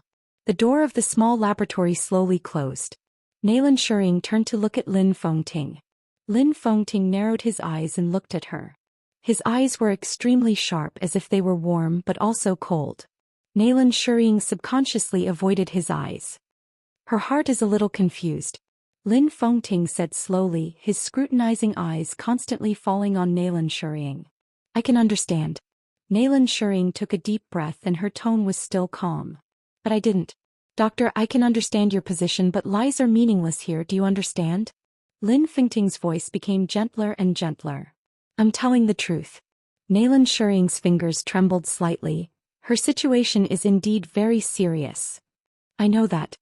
Lin Fengting said lightly, this is the truth, but the third generation of eternal life doesn't necessarily need to let the people waiting for her for a lifetime, or in other words, the third generation of eternal life she needs doesn't necessarily need to wait for a lifetime. The semi-finished body of the god of war can stabilize her, so the next 3 generations of eternal life may not necessarily be the finished product, right? Nalan Shuring was silent for a while and said calmly, I will try my best. Lin Fengting looked at her. His eyes were calm and deep. Nalan Shuring stopped talking. Lin Fengting nodded and left the small laboratory. He didn't know if what he said was right, but if this was the truth he could understand. Nalan Shuring, Team 002, and the body of the god of war were the sincerity of the Wang family of Beihai. Maybe it was not the so-called redemption, but they really wanted to protect themselves. Once Li Tianlan walked out of the desert prison, the development of Emperor Dong's palace would be unstoppable in a short time. If Li Tianlan went to the peak, the Wang family of Beihai could only bow their heads in compromise. Then the wounded lion here at this time would become the biggest obstacle between Emperor Dong's palace and the Wang family of Beihai. These sincerity were the means by which the Wang family of Beihai tried to weaken this obstacle. As for the process, the Wang family of Beihai could choose and even control it. Letting the wounded recover was a process. But in this case, even if she recovered, Li Tianlan might still have a grudge in his heart. What if he didn't let her recover but gave Li Tianlan enough hope? For example, time and procrastination. Letting her recover was tantamount to taking the initiative to compromise and handing the initiative to Li Tianlan. If he didn't let her recover and delayed indefinitely, it could let Li Tianlan see the hope of her recovery, which meant that the initiative was always in the hands of the Wang family of Beihai. Li Tianlan would compromise. He could only compromise. Lin Fingting's face was a little gloomy. This was true. He could understand the motive of the Wang family of Beihai to do so, but he would not accept it. And the truth and falsehood between this was undoubtedly the most difficult to distinguish. He thought silently, closed the door and came to the huge glass cover. Qin Weibai was standing there, looking up at the woman in the glass cover who was strong, powerful, glorious, but now could not control her own fate. She was in a daze. Lin Fengting stood there and watched for a long time without moving. After a long time, in the almost frozen picture, Qin Weibai reached out her hand and gently knocked on the glass cover in front of her. She said slowly, "I know why you did this." Her voice was so soft that it was almost a whisper. "You ended everything and tried to escape what you always didn't want to face, because you were worried that Tianlan would hate you." She was silent for a long time, looking at the unresponsive woman inside, and whispered, "But have you ever thought that if you died like this, when Tianlan found out the truth, who would he hate? Would he hate himself?" Her slender white fingers pressed hard on the glass cover, and her whole palm turned pale because of excessive force. "I hope you can recover," she whispered, "please." Chapter 739. At the beginning of winter in Yuzhou, Dongqing Wudi ended another meaningless parliamentary meeting and returned to the Bai family's manor in the cold temperature. It seemed that because of the season, the Bai family's manor was getting colder and colder. The large manor looked luxurious, but it was almost desolate. As the speaker of Yuzhou, Bai Zhanfeng rarely lived in the manor. Most of the time he stayed in the first building of the council compound in Yuzhou. Bai Qingqian, who married Dongqing Wudi, either returned to Zhongyuan or Liaodong and rarely came back. Bai Qingqian's son and daughter were studying abroad, and his wife accompanied them to study all the year round. She rarely came home. Most of the time Bai Qingqian lived alone in the manor in Qingshan, looking extremely lonely. For Bai Qingqian, in addition to his wife and son coming home from abroad, Dongqing Wudi's visit was the most desirable thing. Many years ago, Dongqing Wudi and Bai Qingqian were in love with each other. After they got married, Dongqing Wudi and his brother-in-law had a deep personal relationship. Over the years, the relationship between Bai Qingqian and Dongqing Wudi had become more and more rigid, which directly led to the growing rift between the Bai family and the Dongqing clan. Now Dongqing Wudi and his wife were gradually reconciled. Dongqing Wudi was transferred to Yuzhou from the Border Control Corps. Dongqing Wudi would come to the manor whenever he had something to do. One was the executive minister of the army headquarters, and the other was the deputy secret chief of the army headquarters. They would have a drink and talk about things that were inconvenient to say in the building of the army headquarters. The process was quite pleasant. Every time this happened, Bai Qingqian would cook a few simple dishes. When Dongqing Wudi walked into the living room, Bai Qingqian just put the last plate of shredded ear salad on the tea table in front of him. "I tell you, old Lu from Liaodong brought me 2 bottles of wild ginseng wine when he came to the army headquarters last time. It's a great tonic. You should have 1 bottle, but I withheld it. Now I take it out so it's not embezzlement."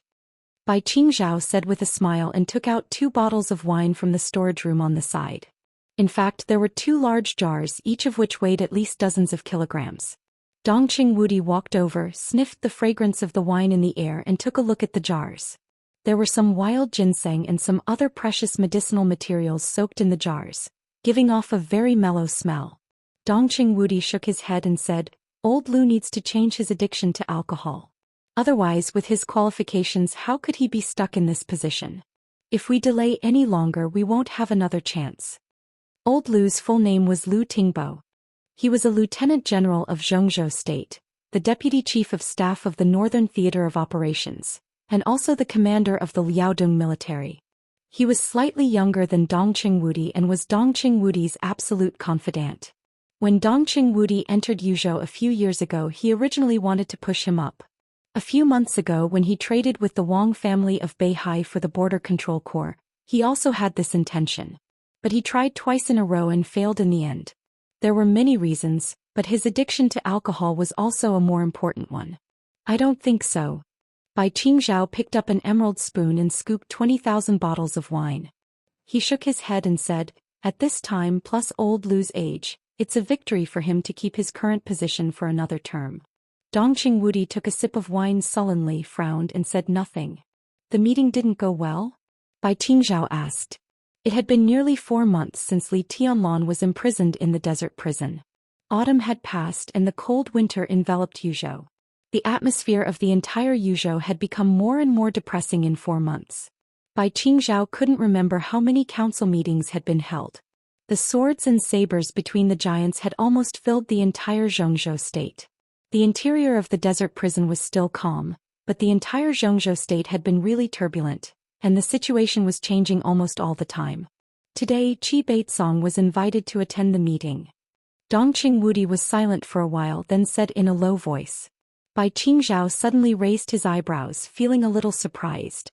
Qi Baitsong was Qi Mulan's adoptive father, the top boss behind the Special Warfare Group, and the former minister of the army headquarters. It should have been a big deal that he was invited to attend the meeting of the giants.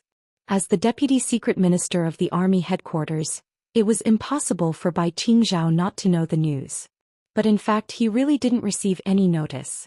The task force. Bai Qingzhao gently tested the waters. Humph. Dongqing Wudi snorted and said gloomily, the reports are all the same. There is no concrete evidence. I suggest that Tianlan continue to be imprisoned. Bai Qingzhao nodded. This was a normal phenomenon. In fact, suggesting that Li Tianlan continue to be imprisoned was the protection of the giant group and the southeast group for him. This also meant that at least in the power configuration within the task force, the giant group and the southeast group had the advantage. At least in the suggestions that the task force had reported several times, there had been no suggestion to directly execute Li Tianlan. As the game went on, the investigation went on. The task force of the Mulan treason case had become more and more luxurious. Today, for months later, Dongqing Wudi personally served as the team leader of the task force. Gu Qianchuan, the first elder of Kunlun City, served as the executive deputy team leader. Yi Dongxing, the deputy minister of the army headquarters and the chief of general staff, served as the deputy team leader. In fact, Yi Dongxing was the leader in charge of the daily affairs of the task force. Everyone was confident about his ability. Bai Qingzhao looked at Dongqing Wudi in surprise. Things were still under control. Why did Dongqing Wudi look gloomy? Qi Baitsong suggested that Gu Chongjiang join the task force as the deputy team leader. Dongqing Wudi drank the wine and said quietly, Zhou Yunhai expressed his support and the meeting has passed. Gu Chongjiang was one of the backbone forces of Kunlun City. 2 months ago he was officially appointed as the minister of the Southwest Special Warfare Headquarters of Zhou State, at the same level as the councillors. Moreover, he got the ticket to enter the conference room at the plenary meeting held by Zhou State last month. Wei Kunlun, the former minister of the Southwest Special Warfare Headquarters, was considered no longer suitable for this position. As for the reason, it was naturally very simple. Today, Wei Kunlun was not only the lord of Mount Shu but also the deputy palace master of Emperor Dong's palace. Such a figure could be described as a real towering tree with deep-rooted roots in the southwest. Tiannan and the southwest bordered. No one could rest assured that Wei Kunlun was put in this position. Regarding this appointment, even the 2 magnates of the southeast group expressed their support. But it didn't last long. Half a month ago, Fireman, who had woken up, was appointed as the minister of the Southeast Special Warfare Supervision Department and returned to Xianxia. On the same day, Qingye of the Li family was appointed as the deputy minister of the Ministry of Security of Zhou State, which was regarded as taking over the position left by Qi Mulin. The Southeast Group also expressed its support. With this advance and retreat, it could be seen that the balance that the four groups had tried to maintain was becoming more and more fragile. There was no doubt that Gu Changjiang's entry into the task force was an aggressive move by the Prince Group and the academics. This proposal was put forward by Qi Baitsong. Obviously, during the time when Gu Xingyun was recuperating and silent, Qi Baitsong had already done the work of most people in the Special Warfare Group. They who had been drifting away from the Prince Group seemed to be getting closer to each other again. The tsunami-like pressure had become clearer and stronger with the faster and faster personnel appointments. Bai Qingzhao held the wine in his hand and thought about it seriously. Then he slowly shook his head and said, "It's okay. Yi Dongxing can stand it." There was no doubt about Yi Dongxing's ability, and none of the major groups would doubt it. As the god of army of Zhou state, he was originally a powerful figure pushed by the Southeast Group to compete with Dongqing Wudi. At the most intense moment of the competition between the two, Yi Dongxing's voice and recognition at the top were no worse than Dongqing Wudi's. A few years ago, if the giant group and the academics hadn't cooperated too firmly, even if Dongqing Wudi could take the position, the process would not be as simple as it was now. In order to stop Yi Dongxing, the giant group was destined to pay more. Judging from the current situation, Dongqing Wudi was in the prime of his life, and the possibility of Yi Dongxing going further was not very big. If there was no accident, the next giant candidates pushed by the Southeast Group should be Speaker Wen Xiyuan of Beihai and Speaker Wang Qinglei of Wuxia. But it was basically no problem for Yi Dongxing to continue to stay in this sensitive position for 1 or even 2 terms. How could such a figure, a reckless man like Gu Changjiang, have any influence on him? Dongqing Wudi gritted his teeth and snorted. He seemed to want to get angry, but in the end he became a little helpless. It's certain that Yi Dongxing can control the task force, but the key is, can the Southeast Group and the Wang family of Beihai still stand it? They had been playing for 4 months. Could the Southeast Group and the Wang family of Beihai still stand it? It seemed that there was no need for any answer at all. But when Bai Qingzhao heard this sentence, he suddenly felt a chill in his heart. "What do you mean?" His expression became extremely serious. How can this kind of thing be up to them? They have to stand it even if they can't. That's true. Dongqing Wudi took a big gulp of wine and said sullenly, but if they really can't stand it, what can they do? He reached out and picked up a piece of tomato, but he did not put it in his mouth. Feeling the spiciness of the wine and the fragrance of medicine in his mouth, he was silent for a while and whispered, "Something happened in Xianxia." Su Xinghe. Bai Qingzhao's body suddenly shook. Dongqing Wudi smiled bitterly and did not speak. Bai Qingzhao's face was a little uncertain. 3 months ago, the fall of Chang Wanxing, the deputy governor of Beihai province, marked the official attack of Zhou state on Beihai, but no one took it seriously. Chang Wanxing fell and was taken away by the supervisory department of Beihai, which meant that the Wang family of Beihai still firmly controlled Beihai. Besides, Chang Wanxing was not a counselor of Beihai. He ranked low in the provincial government and could not be ignored, but it was not too important. 2 months ago, the Ministry of Personnel and the Supervisory Department of Zhou State received a real-name report from Jiangnan. Then the 2 major departments sent an inspection team to Jiangnan, the core position of the Southeast Group. Then a storm brewed in Jiangnan. In more than a month, the storm had become bigger and bigger. At present, more than 20 officials in Jiangnan had been involved. 5 days ago, a deputy governor in Jiangnan was directly taken down, removed from office and investigated. It was not until this time that people realized that the academics and the Prince Group directly took action against Su Xinghe. Su Xinghe was now the speaker of Xianxia, and before that he was the governor of Jiangnan. In 5 days, it was obvious that someone had raised the issue of Su Xinghe at the board meeting that had just ended. Bai Qingzhao took a deep breath and his heart was extremely turbulent. If this was the counterattack from the academics and the Prince Group, then no one had expected that the counterattack would be so fierce. They directly took action against the speaker of the province. Zhou State had a territory of tens of millions of square kilometers and a population of more than 1 billion, but there were less than 40 speakers of the province. They were the real border conquerors, and they were also the most valued position by the parliament and the major groups. Even in the province, the weight of the governor was far less than that of the speaker. Such a position had always been the position that the major groups had fought for with all their might. Another meaning of fighting for it with all their might was naturally to protect it with all their might. The game had just begun, but they directly took action against such a figure, which meant that the game had entered a white-hot stage, and the danger had almost rushed directly to everyone's face with cold killing intent. Could the Southeast group withstand it? The Southeast group and the Giant group were in the honeymoon period of cooperation. What should the Giant group's attitude be on this matter? Bai Qingzhao thought about it and suddenly froze. He glanced at Dongqing Wudi. Dongqing Wudi was also looking at him and his eyes were extremely deep. Bai Qingzhao realized the key to this matter. How should the Giant group take a stand on this matter? Obviously, the cause of this game was Li Tianlan's killing of Qi Mulan's family. Because of the special relationship with Tiannan, whether intentionally or unintentionally, Li Tianlan had become the heart of this game. The academics and the prince group both hoped to use Li Tianlan to establish their power and disintegrate Beihai province more smoothly. As long as they took down Li Tianlan, the parliament might find a reason to take down the speaker of Beihai. This touched the bottom line of the Wang family of Beihai. The speaker of Beihai had always been directly appointed by Mount Dibing.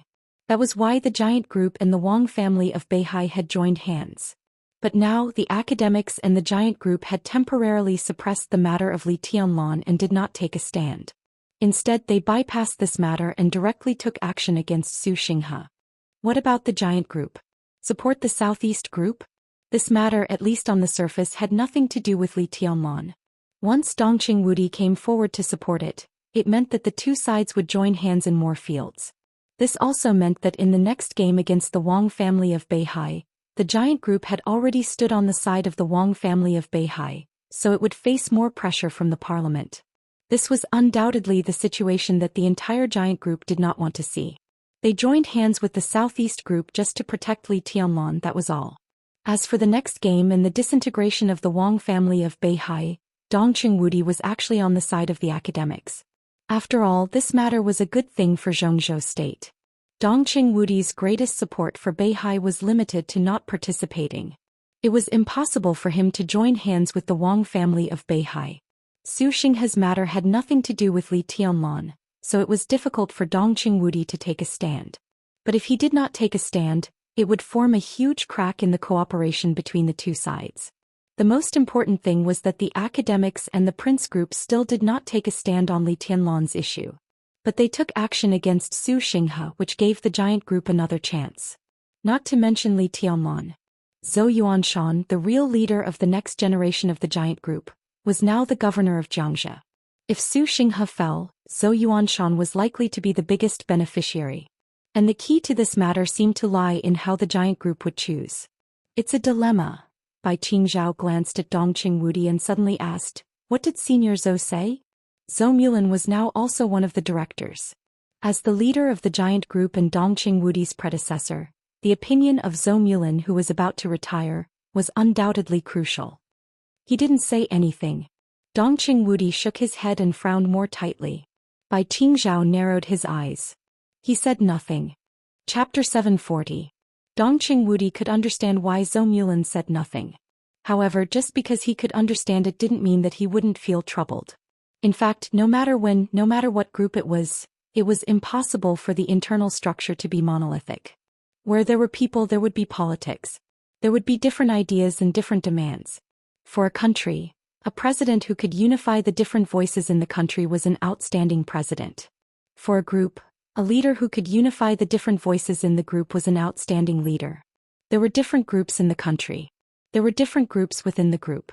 Balance and compromise were topics that could never be avoided if one wanted to have a common voice and allow a country or group to develop smoothly.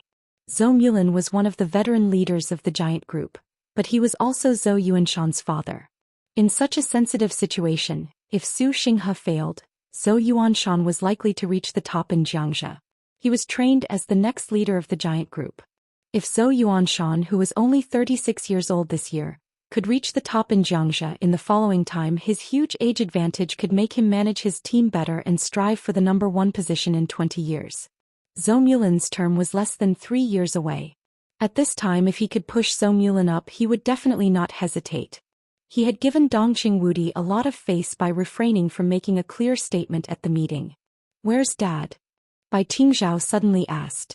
After such a thing happened at the meeting, it was impossible for Bai Zhanfang to return to the council yard in Yuzhou. This matter seemed to have nothing to do with the giant group, but it might be related to the future pattern of the giant group. Who could be careless? "He's a guest in the Hidden Dragon Sea's 5th building." Dongqing Wudi took out a cigarette, lit it and handed one to Bai Qingzhao. Bai Qingzhao was stunned and felt relieved. The 5th building in the Hidden Dragon Sea was called Cunning Pavilion, where Zhou Mulin lived. As one of the 9 directors, Dongqing Wudi naturally had a residence in the Hidden Dragon Sea.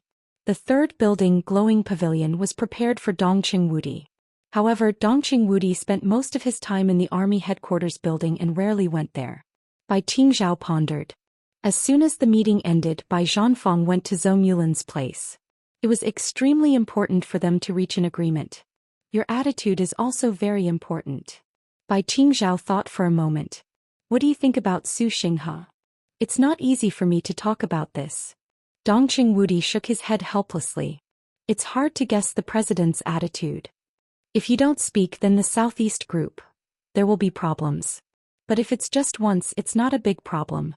As you said, the Wang family of Beihai has no way out. If they can't stand it, they have to stand it." I'm silent this time. Even if the Wang family of Beihai is dissatisfied, they won't say much. But the problem is, what about the future? Now they had bypassed the problem of Tianlong and started to attack the Southeast Group. Su Xinghe was the first one. Who knew who the second one would be? If we continue to remain silent, then what is the so-called cooperation? Bai Qingzhao took a deep breath and muttered, "If this continues, who knows how long it will take. If this matter is suppressed by Li Huaqing, his prestige will be damaged, but it can actually destroy our relationship with the Southeast. I don't know how many years Tianlong will have to stay in the desert." Dongqing Wudi did not speak. "I have 2 suggestions. First, we must let the task force have some concrete evidence. Secondly, we have to find a way to test the president's attitude. He has the involvement of the academics and they are plotting something big in this matter. There might be a chance." Bai Qingzhao said slowly, word by word. "It's useless." Dongqing Wudi shook his head. "The task force is a cover. How can we find evidence of Qi Mulin's treason? Even if there is, evidence isn't the deciding factor at the level of the parliament. The establishment of the task force is just a way for both sides to take a step back in order to save face." "What about the president's attitude?" Bai Qingzhao put out his cigarette. Dongqing Wudi's expression was a little gloomy. He pondered in silence for a long time before slowly saying, "If you were the president, what would you choose?" Bai Qingzhao was stunned. He did not quite understand. He subconsciously shook his head and said, "I don't know." He bypassed Tianlong and attacked Beihai, but it doesn't mean that he doesn't care about Tianlong and Emperor Dong's palace. In this way his choices are limited. First, he was waiting for me to come to him. On the matter of Tianlong, he took a step back and announced that Qi Mulin had committed treason and Tianlong was innocent. We both reached a compromise and gave enough benefits to the academics. In this way we, the Prince Group and the Academy, will join hands to suppress the Southeast Group. The Wang family of Beihai will definitely lose." Bai Qingzhao glanced at Dongqing Wudi and waited for him to continue. Second, an indescribable brilliance flashed through Dongqing Wudi's eyes, and his voice became a little low. "Second, we take down Su Xinghe and let Yuan Shan take the position. He will come to us on his own initiative and promise to fully support Yuan Shan in the next 20 years to let him take that position. As for the conditions," he twitched the corner of his mouth and said coldly, "we give up Tianlong." Bai Qingzhao sucked in a breath of cold air and stood up abruptly, almost knocking over the tea table. The wine in the small celadone bowl shook violently and spilled out. "Fully support Zhou Yuanshan and give up Li Tianlong?" Li Huaqing's choice was infinitely magnified in Bai Qingzhao's mind in an instant. If he chose this proposal, he would not talk to Dongqing Wudi at all. He would go directly to Zhou Mulin. Zhou Mulin originally wanted to support Li Tianlong, but obviously he was more willing to support his son. If Li Huaqing promised to support Zhou Yuanshan and asked Zhou Mulin to give up Li Tianlong, in Zhou Mulin's eyes, Li Tianlong would become a stumbling block for Zhou Yuanshan. What would he choose? Bai Qingzhao paced back and forth, suddenly turned around, gritted his teeth and said, Why don't we just support Zhou Xian? Zhou Xian didn't stand upright and was caught by others. How can we support him? He will definitely leave Xianxia. It's just a matter of time. If we support Zhou Xian, Yuanshan definitely can't go up. The new speaker of Xianxia won't even be from the southeast. Once the people from the academy or the prince group go to Xianxia, the situation in Xianxia will be more complicated. If something goes wrong in Xianxia, Ning Qianqing can't do anything alone in Tianan. If we want to survive, we can only deepen the cooperation with the southeast group, which means that we have to play with the prince group and the academics for Beihai. If we lose, what's the benefit if we win? Dongqing Wudi's voice became more and more dull. Bai Qingzhao stopped talking. In the fight within the rules there would always be some traps. Although he knew it was a trap, he had to get caught in it and couldn't find any way out. At this time, compromise and concession were the only things he could do in the trap. But the key was that in this trap, the giant group didn't even have many choices to compromise. As for giving up Li Tianlan, there was no option. Without this option, the giant group was now trapped. Bai Qingzhao really didn't expect that the counterattack of the academics and the prince group would be so fierce. This time the giant group was almost pushed to the corner. Damn it, this move is really vicious. Bai Qingzhao gritted his teeth and couldn't help but swear. Not really. I just took advantage of the situation. Dongqing Wudi waved his hand. At first they didn't expect that we would cooperate with the southeast group so quickly, so they set up the task force and sent Tianlan to the desert. Now they come back to their senses and make a move. Naturally they are well prepared. Zhou Xian is difficult. Is there no way at all? Bai Qingzhao didn't want to give up. No. Dongqing Wudi shook his head. He suddenly hesitated and said, there is no effective way, but there are some things that we can try. Where is the entry point? Bai Qingzhao asked. It's on the president. Dongqing Wudi took a deep breath and suddenly said, I'm going to inspect the Beihai Corps in the near future. It's time to have a good talk with summer solstice. If the Wang family of Beihai can put down its pride, this matter may turn around. I still don't quite understand. Bai Qingzhao's eyes were a little blank. The president. Dongqing Wudi said slowly. He doesn't have much time. Bai Qingzhao lowered his head and thought for a long time. Then he said with some uncertainty, You mean you want to support the president? No, it's not the right time. It's too early. It's not too early. An old voice suddenly sounded at the door. Bai Zhanfeng, the chairman of Yuzhou, walked in and said blandly, The matter about Zhou Xian won't come to a conclusion in a short time. If we can delay this period of time, we can almost take action. Dad. Bai Qingzhao and Dongqing Wudi stood up at the same time. Bai Zhanfeng waved his hand and motioned for them to sit down. In terms of position, Dongqing Wudi was a director and could be said to be the leader of Bai Zhanfeng, a member of parliament. But at home as a father-in-law, Bai Zhanfeng was naturally the most powerful. Invincible is the right idea. Bai Zhanfeng said slowly, In this regard Qingzhao is still a little worse. No matter how many times I say it, he is still a little worse. It's a matter of structure. In this regard even Yuanshan is much better than you. Bai Qingzhao coughed dryly and felt a little embarrassed. He was now a general of Zhongzhou State and the deputy secretary-general of the army headquarters. But at home he was the father. Bai Zhanfeng had always said that he was not good at structure and was even inferior to his sister Bai Qingqian. He had heard this many times. The opponent's move this time is very powerful. If you can't resist it, don't resist it. It's better to see what you can do to fight back. Bai Zhanfeng took a sip of wine and sighed. In any case, in politics, the initiative is the most important. You can't be led by the nose. That way you can't achieve anything. They want to deal with the southeast group in Tianlan. If you can't stop them, let them do it. If you can't stop them, don't do it. The best way is for them to fight their own battles and we will fight ours. If you can't resist the opponent's attack, you will definitely lose. If you can't resist it, then change the direction according to your own ideas and fight for the initiative. Only in this way can you have a chance to turn defeat into victory. Bai Qingzhao was silent for a long time before he bowed slightly and said respectfully, Father, you're right. Bai Zhanfeng did not speak and ate silently. A lot of things happened tonight and he needed to think carefully. Dad, do you think my method is feasible? Dongqing Wudi asked seriously. It's necessary to try and the probability of success is not low.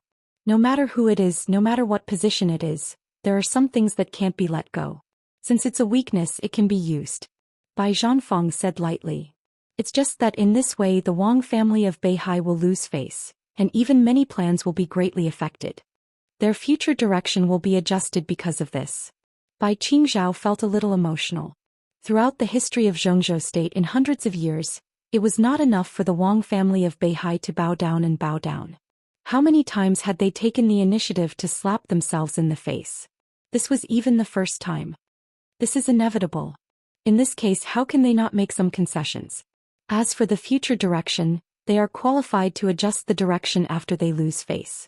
I'm afraid that Summer Solstice and even Wang Tianzong have been looking forward to this opportunity to lose face for a long time. This is not a bad thing for them. Dongqing Wudi laughed. This is not good for us. Bai Qingzhao cautiously said, Yi Dongxing, hey, it's hard to deal with. Bai Zhanfeng shook his head and sighed softly, but he did not speak. He had said what he should say. What else could he say? In terms of personal ability, vision, and even quality in all aspects, Bai Qingzhao was at least the best. Bai Zhanfeng had always had expectations for his son, but Bai Qingzhao had always been slightly flawed in terms of breadth of mind. He cared too much about immediate gains and losses and lacked some spirit of looking down on the world. Bai Zhanfeng had tried hard for this, but he did not get any good response. On the contrary, his daughter Bai Qingqian was graceful and generous. Although she was a woman, Bai Zhanfeng was very satisfied with her, which could barely make up for his regret. Yuanshan did a good job tonight. Bai Zhanfeng was silent for a while and spoke softly, with undisguised appreciation in his tone. Yuanshan? Dongqing Wudi was stunned. Did he come to you, Zhou? No, but he called the hidden dragon Sea directly. I guess he will call you soon. Bai Zhanfeng laughed softly, and the appreciation in his eyes became more and more obvious.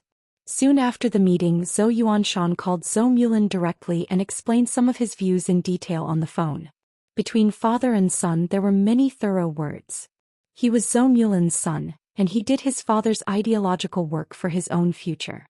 His identity was more useful than anyone else. The phone call lasted for nearly 40 minutes. Bai Zhanfeng had been waiting on the side. It could be seen that Zhou Mulin was greatly touched. After hanging up the phone, he naturally told Bai Zhanfeng what to say. Zhou Yuanshan's second call was to Ji Wenzhong, a counselor of Zhongzhou State and the minister of the Ministry of Supervision. In the face of the leader of the Wang family of Beihai, Zhou Yuanshan as the governor of Xianxia, was not polite at all. He might not be furious, but his words were extremely fierce. On the phone he even asked whether the parliament believed in Xianxia or not. Ji Wenzhong was directly contradicted, but he was not unhappy at all.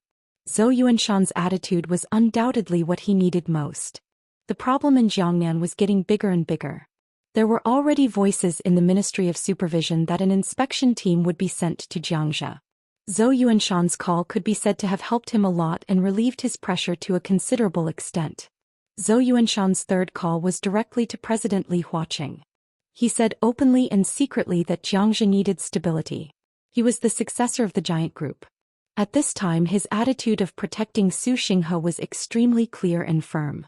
Such a move had too many unusual meanings, especially when the relationship between Zhou Yuanshan and Su Xinghe was not harmonious. Zhou Yuanshan's righteous words, regardless of the immediate gains and losses, were bound to be unanimously recognized by a considerable part of the Southeast Group's forces. After Ji Wenzhong hung up the phone, he called Zhou Mulin and praised Zhou Yuanshan greatly. It could also be seen that the Southeast Group's attitude toward Zhou Yuanshan's call could also be seen. Bai Zhanfeng smiled. At this point in time, there was still a long way to go before 20 years later. It was too early to say that there would be a struggle between the giants in the future, and even earlier to say that there would be a precedential struggle in the future. If the competition between the dazzling next generation like Wang Jingxin and Zhou Yuanshan was not obvious before then, after tonight's call, Zhou Yuanshan had clearly taken a half step ahead.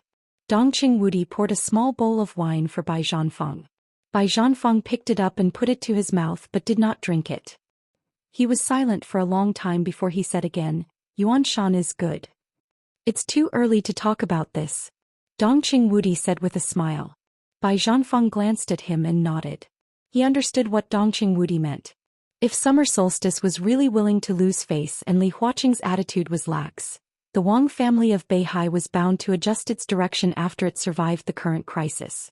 At that time, Wang Jingxin would become more important in the sequence of the Southeast Group, and the competition with Zhou Xian in the future would become more and more fierce. What would happen in the future was still uncertain. But it was really too early to talk about this now. Tianlong has to suffer a little. Bai Zhanfang said softly. That boy doesn't feel wronged. I think he's a little too happy in the desert. Xiao Mahai's mind is in a mess all day long. He even took his daughter and sister to prison. I don't know what he wants to do. I'll beat him later. Dongqing Wudi snorted. The corners of Bai Zhanfang's and Bai Qingzhao's mouths twitched at the same time, showing a smile. He's determined to ride on Tianlong's coattails. He can't care about your face now, Minister Dongqing. Dongqing Wudi shook his head, feeling a little speechless. His cell phone suddenly rang. Dongqing Wudi took out his cell phone and glanced at it. His eyes suddenly froze. It was a call from the building of the army headquarters. Did something happen at this time? He frowned and pressed the answer button. The person on the other end of the phone reported something. Dongqing Wudi's face suddenly darkened and became extremely ugly, even a little angry. I'll be right there, he said and hung up the phone directly. What's wrong? Bai Qingzhao asked. It's a meeting of the army headquarters. Come with me. Dongqing Wudi took a deep breath, but he smiled bitterly in his heart. If the capture of a deputy governor of Beihai was a tentative move by the academics and the prince group, then the other side had exposed their real intentions by pointing their sword at Su Xinghe. Dongqing Wudi finally saw the other side's third move under great pressure. Only then did he understand that this was a combination of the other side's moves. It was turbulent, fierce, majestic and powerful. He had expected the other side's counterattack, but he had never thought that the other side's counterattack would be so fierce. It was early winter on December 1st in Zhengzhou State. When Xianxia was in a state of turmoil and people in Jiangnan were in a state of panic, the academics and the prince group, which had not been silent at all, made a move again. It was also mixed with the power from the Southeast Group, which could not be concealed at all. On this cold night, an application from Beihai appeared directly in the building of the army headquarters. Jiang Hongwei, a member of the parliament of Zhengzhou State, the marshal of the army headquarters of Zhengzhou State, and the commander of the Border Control Corps, codenamed Dijiang, applied to resign as a member of the parliament of Zhengzhou State, marshal and the commander of the Border Control Corps. A stone stirred up 1,000 ripples. Chapter 741. Before and after the Spring Festival, Dongqing Wudi flew around the major theaters of operations in Zhengzhou State almost every day. On behalf of the parliament, the cabinet and the army headquarters, he visited the soldiers and officers who still stuck to their posts during the Spring Festival. Bai Qingqian was also busy with official business in Liaodong. The couple, who had made an appointment with Li Tianlong to spend the new year with him in the desert, could only put this matter aside for the time being and change it to the Lantern Festival together. This year, as Dongqing Qiuqi and Zhou Yuanshan got into high positions, they became busier and busier. Dongqing Rushi was in a coma, so the Dongqing clan was extremely quiet. The relationship between Dongqing Hongguang and his brother Dongqing Hanjian was not harmonious. Although they didn't live far away, they didn't want to spend the new year with each other, so they came to the Bai family in Yuzhou. During this sensitive period, Dongqing Hongguang, the former standing minister of the army headquarters of Zhengzhou State, spent the Spring Festival in the Bai family, which naturally aroused countless speculations. Countless people thought that this was the voice of the giant group's strong integration in the group to cope with the increasingly severe situation. Therefore, the high-level officials of the Prince Group and the academics had met several times in private to discuss countermeasures. Although Dongqing Hongguang had retired for several years, his identity as a founding member of Zhengzhou State had not changed at all. Not to mention within the giant group, even in the other 5 groups, there were old subordinates of Dongqing Hongguang. Now most of them were in high positions or had just retired. Such an old man's influence was extremely great. His every possible targeted action was enough to make everyone feel like they were facing a formidable enemy. These high-ranking officials seemed to have no idea that Dongqing Hongguang came to Yuzhou just because of the loneliness of an old man in his old age. His son, daughter-in-law, granddaughter, grandson-in-law, adopted son and grandson were all gone. His old friend who used to come to drink and play chess with him every spring festival in the past, also died in the rain in Lin, and a few months ago. Some were dead, some were busy, some were imprisoned, and some were in a coma. This year was extremely tortuous for Dongqing Hongguang. Because of his internal distress, the old man who was once all-powerful on the highest stage of Zhongzhou state, almost became much older in the shortest time. It seemed that only when he came to Yuzhou and faced Bai Zhanfeng, an old friend who should have retired long ago but was still strong, could he calm down a little. The 14th day of the first month. In the afternoon, Dongqing Hongguang and Bai Zhanfeng sat in the pavilion of the manor, silently looking at the chessboard in front of them, lost in thought. Invincible can't come? Woody can't come? Yeah, he said that he's a little busy and something came up at the last minute. He just came out of the Eastern War Zone and he's going to return to the Chinese server. Xianxia is already waiting for him there. Dongqing Hongguang's tone was a little low. Tonight's dinner is just us two old guys again. Dongqing Hongguang said in a low. Bai Zhanfeng shook his head helplessly. Dongqing Hongguang had made it clear that Bai Qianqian was waiting for him in Zhongyuan, which meant that Bai Qianqian would not come back until Dongqing Wudi came back. Dongqing Hongguang's eyes flashed and he said thoughtfully, Wudi is going to Hanggu Pass. Hof Wudi Festival Pass. There was a flash of surprise in Bai Zhanfeng's eyes. As the largest military family in Zhongzhou state, Dongqing Wudi had a classified weapons research institute near Hanggu Pass. Bai Zhanfeng knew this very well. Moreover, Dongqing Wujin, the leader in the field of individual weapons and metal alloys in China, almost stayed in that weapons research institute all the time. The falling stars that Li Tianlan had used were also made by Dongqing Wujin. If that's the case, Endless has made a new discovery? But it's not right. Qianqian won't follow him. So this new discovery probably has nothing to do with Zhongzhou state. Dongqing Hongguang narrowed his eyes. He remembered about half a year ago. At that time, Li Tianlan was put in the desert prison. Dongqing Wudi took the Xianyuan sword out of the prison and gave it to Qin Weibai. At that time, Qin Weibai hadn't gone abroad yet. She went directly from Yuzhou to Zhongzhou and asked Dongqing Hongguang to meet Dongqing Wujin. That day Qin Weibai took a few boxes with her.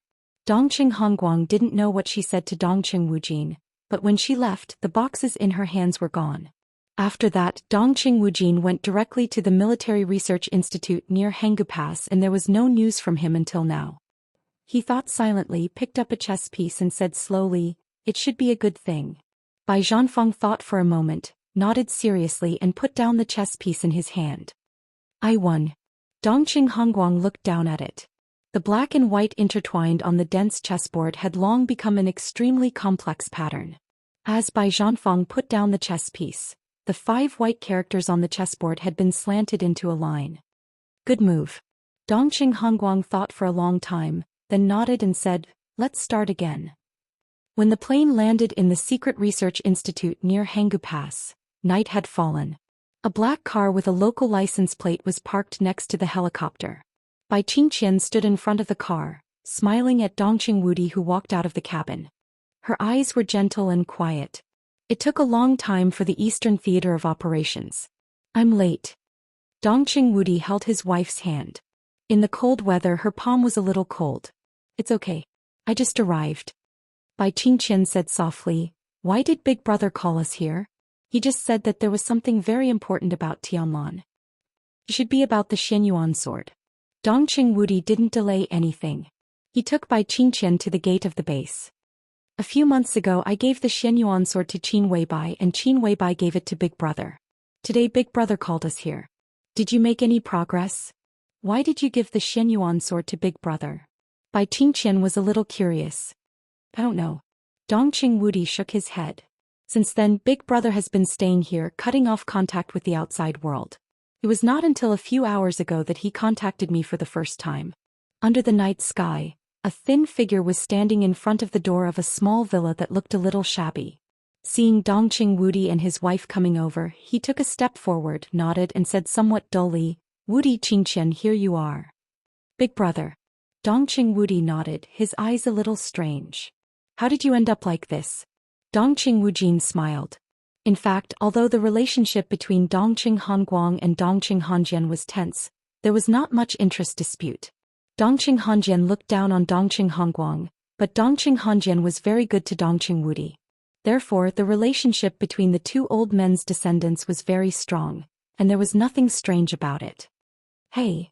Dongqing Wujin smiled, a little complacent. In a few months he seemed to have lost a lot of weight. He used to be a serious scholar, but now he was dirty all over. His beard seemed to have not been shaved for a long time and he looked a little sloppy. But an unprecedented spirit gathered in his eyes, making him look extremely excited. Come with me. Dongqing Wujin directly grabbed Dongqing Wudi's arm and dragged him inside. As he walked he said, I'll show you something incredible. Dongqing Wudi was helplessly dragged away. Dongqing Wujin's speed was getting faster and faster. In desperation, Dongqing Wudi simply reached out and held Bai Qingqian's still light body in his arms. Bai Qingqian blushed and gently hammered Dongqing Wudi, but did not refute anything. Dongqing Wudi giggled and his eyes were a little dazed. Dongqing Wujin did not notice the abnormality behind him at all. He took the two of them into the elevator excitedly. It seemed that because he was too excited he entered the familiar password twice in a row. Dongqing Wudi was shocked. This secret research base could be said to be one of the most important bases of the Dongqing clan, and its security measures were extremely strict. Once the password was entered incorrectly for the third time, the elevator would self-destruct, and the whole base would explode at the same time. He did not want such an important base to be destroyed because of Dongqing Wujin's excitement. He quickly entered the password, then looked at Dongqing Wujin, who was so happy and unconscious, and asked helplessly, "Which floor?" "The second floor underground," Dongqing Wudi said with a smile. Dongqing Wudi pressed the button. As the elevator descended he said helplessly, "What on earth can make you so excited?" Dongqing Wujin rubbed his hands and became more and more excited. "I successfully dismantled the murderous weapon and recorded most of its data." Murderous weapon? Dongqing Wudi was suddenly shocked. "Which one?" "Not this one." Dongqing Wujin shook his head. "Blue sky underworld, falling stars, twilight of the gods and void divine light." He stretched out 4 fingers and smiled proudly. "I dismantled 4 murderous weapons." Cough cough cough. Dongqing Wudi seemed to be choked by his saliva all at once. He coughed violently and his face turned red. 4 murderous weapons. It's for dismantled. Dismantled. When can you restore it? Why restore it? It has been dismantled and it can't be restored. It was dismantled thoroughly. The elevator stopped. Dongqing Wudi, whose face was cloudy, stood in the elevator and stared blankly at Dongqing Wujin, whose face was glowing. So, the elevator door opened and closed. Dongqing Wudi did not dare to move for a moment. He looked at Dongqing Wujin and said expectantly, "So, big brother, now that you have analyzed the data of the murderous weapon, can you mass-produce murderous weapons?" "That can't be done." Dongqing Wujin shook his head honestly. "The murderous weapon is a very special energy source and there is no way to copy it. But after recording most of the data I can improve some existing firearms such as Sky Attack. Before Sky Attack it was very powerful. It can hit the target directly within a distance of 300 meters, and even kill a thundershocking realm expert. What about after the improvement? Can it threaten an invincible realm expert?" Dongqing Wudi asked eagerly. Dongqing Wudi looked at him as if he were an idiot and shook his head. "How is it possible?" He smiled and was a little proud. "But after the improvement the limit distance of Sky Attack has increased. It can increase by dozens of meters. If it hits the target within 350 meters, it can also kill a thundershocking realm expert." There was silence. Dongqing Wudi waited patiently for a while. But Dongqing Wujin had finished. He really finished. "Just a little more distance?" Dongqing Wudi asked incredulously. "Although the distance has increased by dozens of meters, it's very important, okay?" Dongqing Wujin was a little dissatisfied. Dongqing Wudi's heart shook violently. Of course, he knew that the distance of dozens of meters was very important, especially when shooting at a thundershocking realm expert. The distance of dozens of meters could almost be said to be the line of life and death. But 4 murderous weapons. Dongqing Wudi dismantled 4 valuable murderous weapons just to add a little distance to a standard piece of equipment? Prodigal. Are 4 murderous weapons. Blue sky underworld, falling stars. Twilight of the gods, divine light of void. 2 came from Li Tianlan and the Samsara Palace, and the other 2 were the spoils of the Samsara Palace in Eastern Europe. 4 murderous weapons. Where are the 4 murderous weapons? Dongqing Wujin shook his head and said seriously, there are no more. To be exact, there will be no more 4 murderous weapons in the dark world in the future. Dongqing Wudi's body trembled. At this moment he really wanted to kneel down. The 4 murderous weapons. No, the pile of parts that you dismantled, where are they now? Dongqing Wujin glanced at him and was silent for a moment. Then he said, they were eaten. I % yen. Dongqing Wudi's expression was distorted. For a moment all his movements seemed to be frozen. Dongqing Wujin's voice continued to ring in the opening and closing of the elevator. They were all eaten by the Xianyuan sword. Chapter 742. The Xianyuan sword ate the murderous weapons. This was Dongqing Wudi's first reaction. The Xianyuan sword ate 4 murderous weapons. 4 murderous weapons. Dongqing Wudi, who completely realized what had happened, trembled all over and couldn't believe it. For hundreds of years, murderous weapons had always been national treasures, almost related to the fate of the country. Any country and any superpower regarded them as treasures. What did a murderous weapon mean?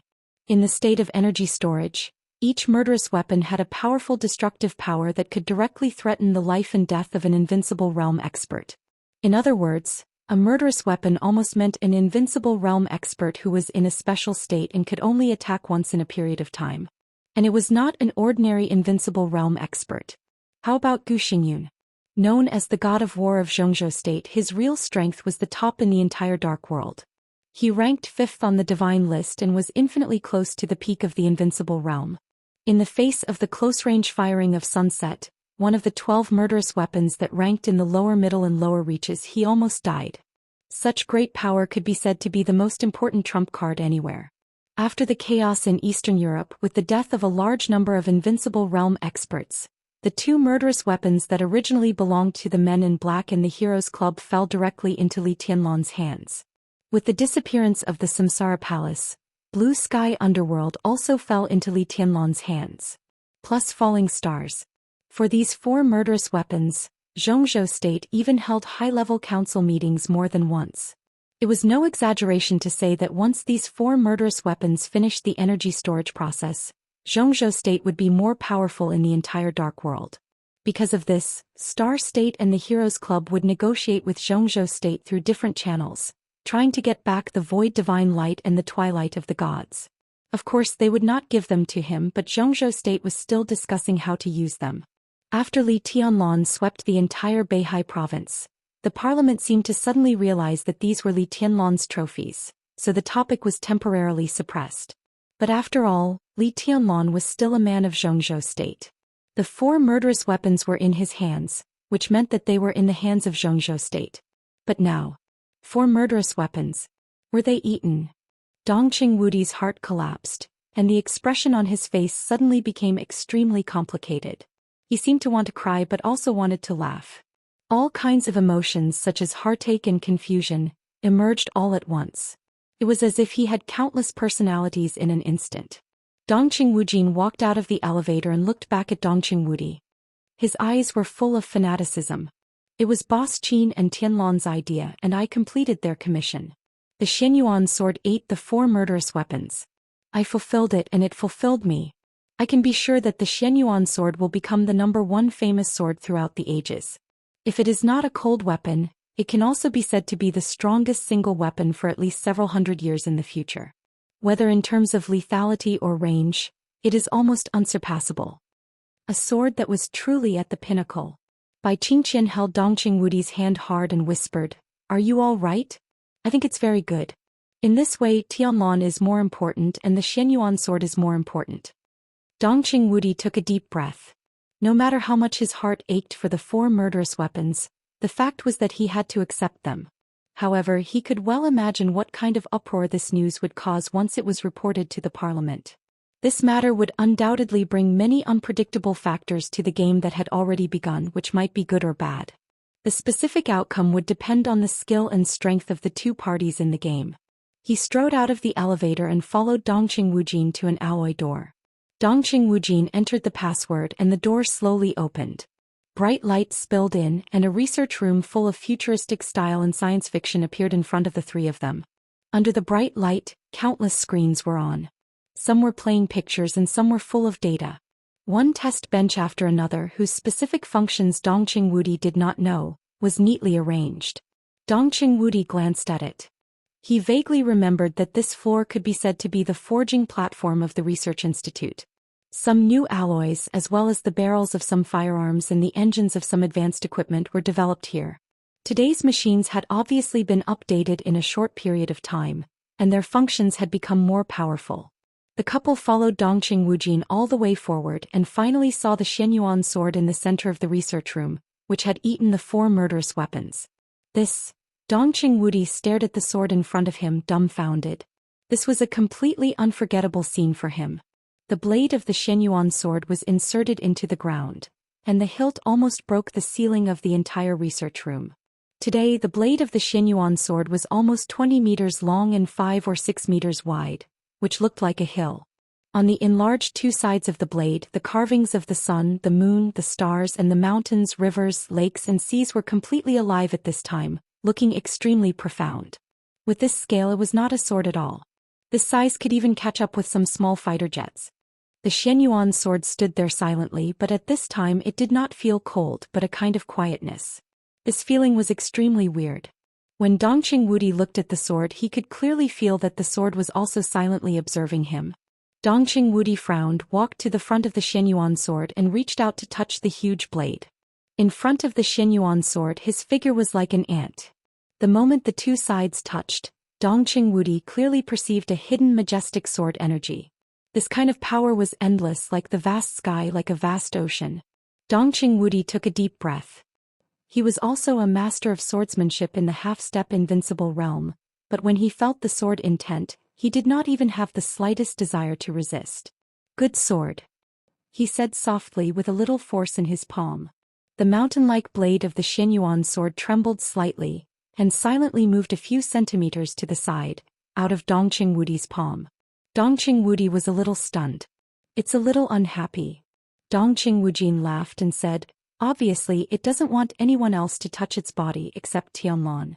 Dongqing Wudi curled his lips, reached out his hand and slapped the huge blade. "It's just a broken sword. Why is it so pretentious? I'm its father." Buzz. The huge blade of the Xianyuan sword trembled with a loud buzzing sound.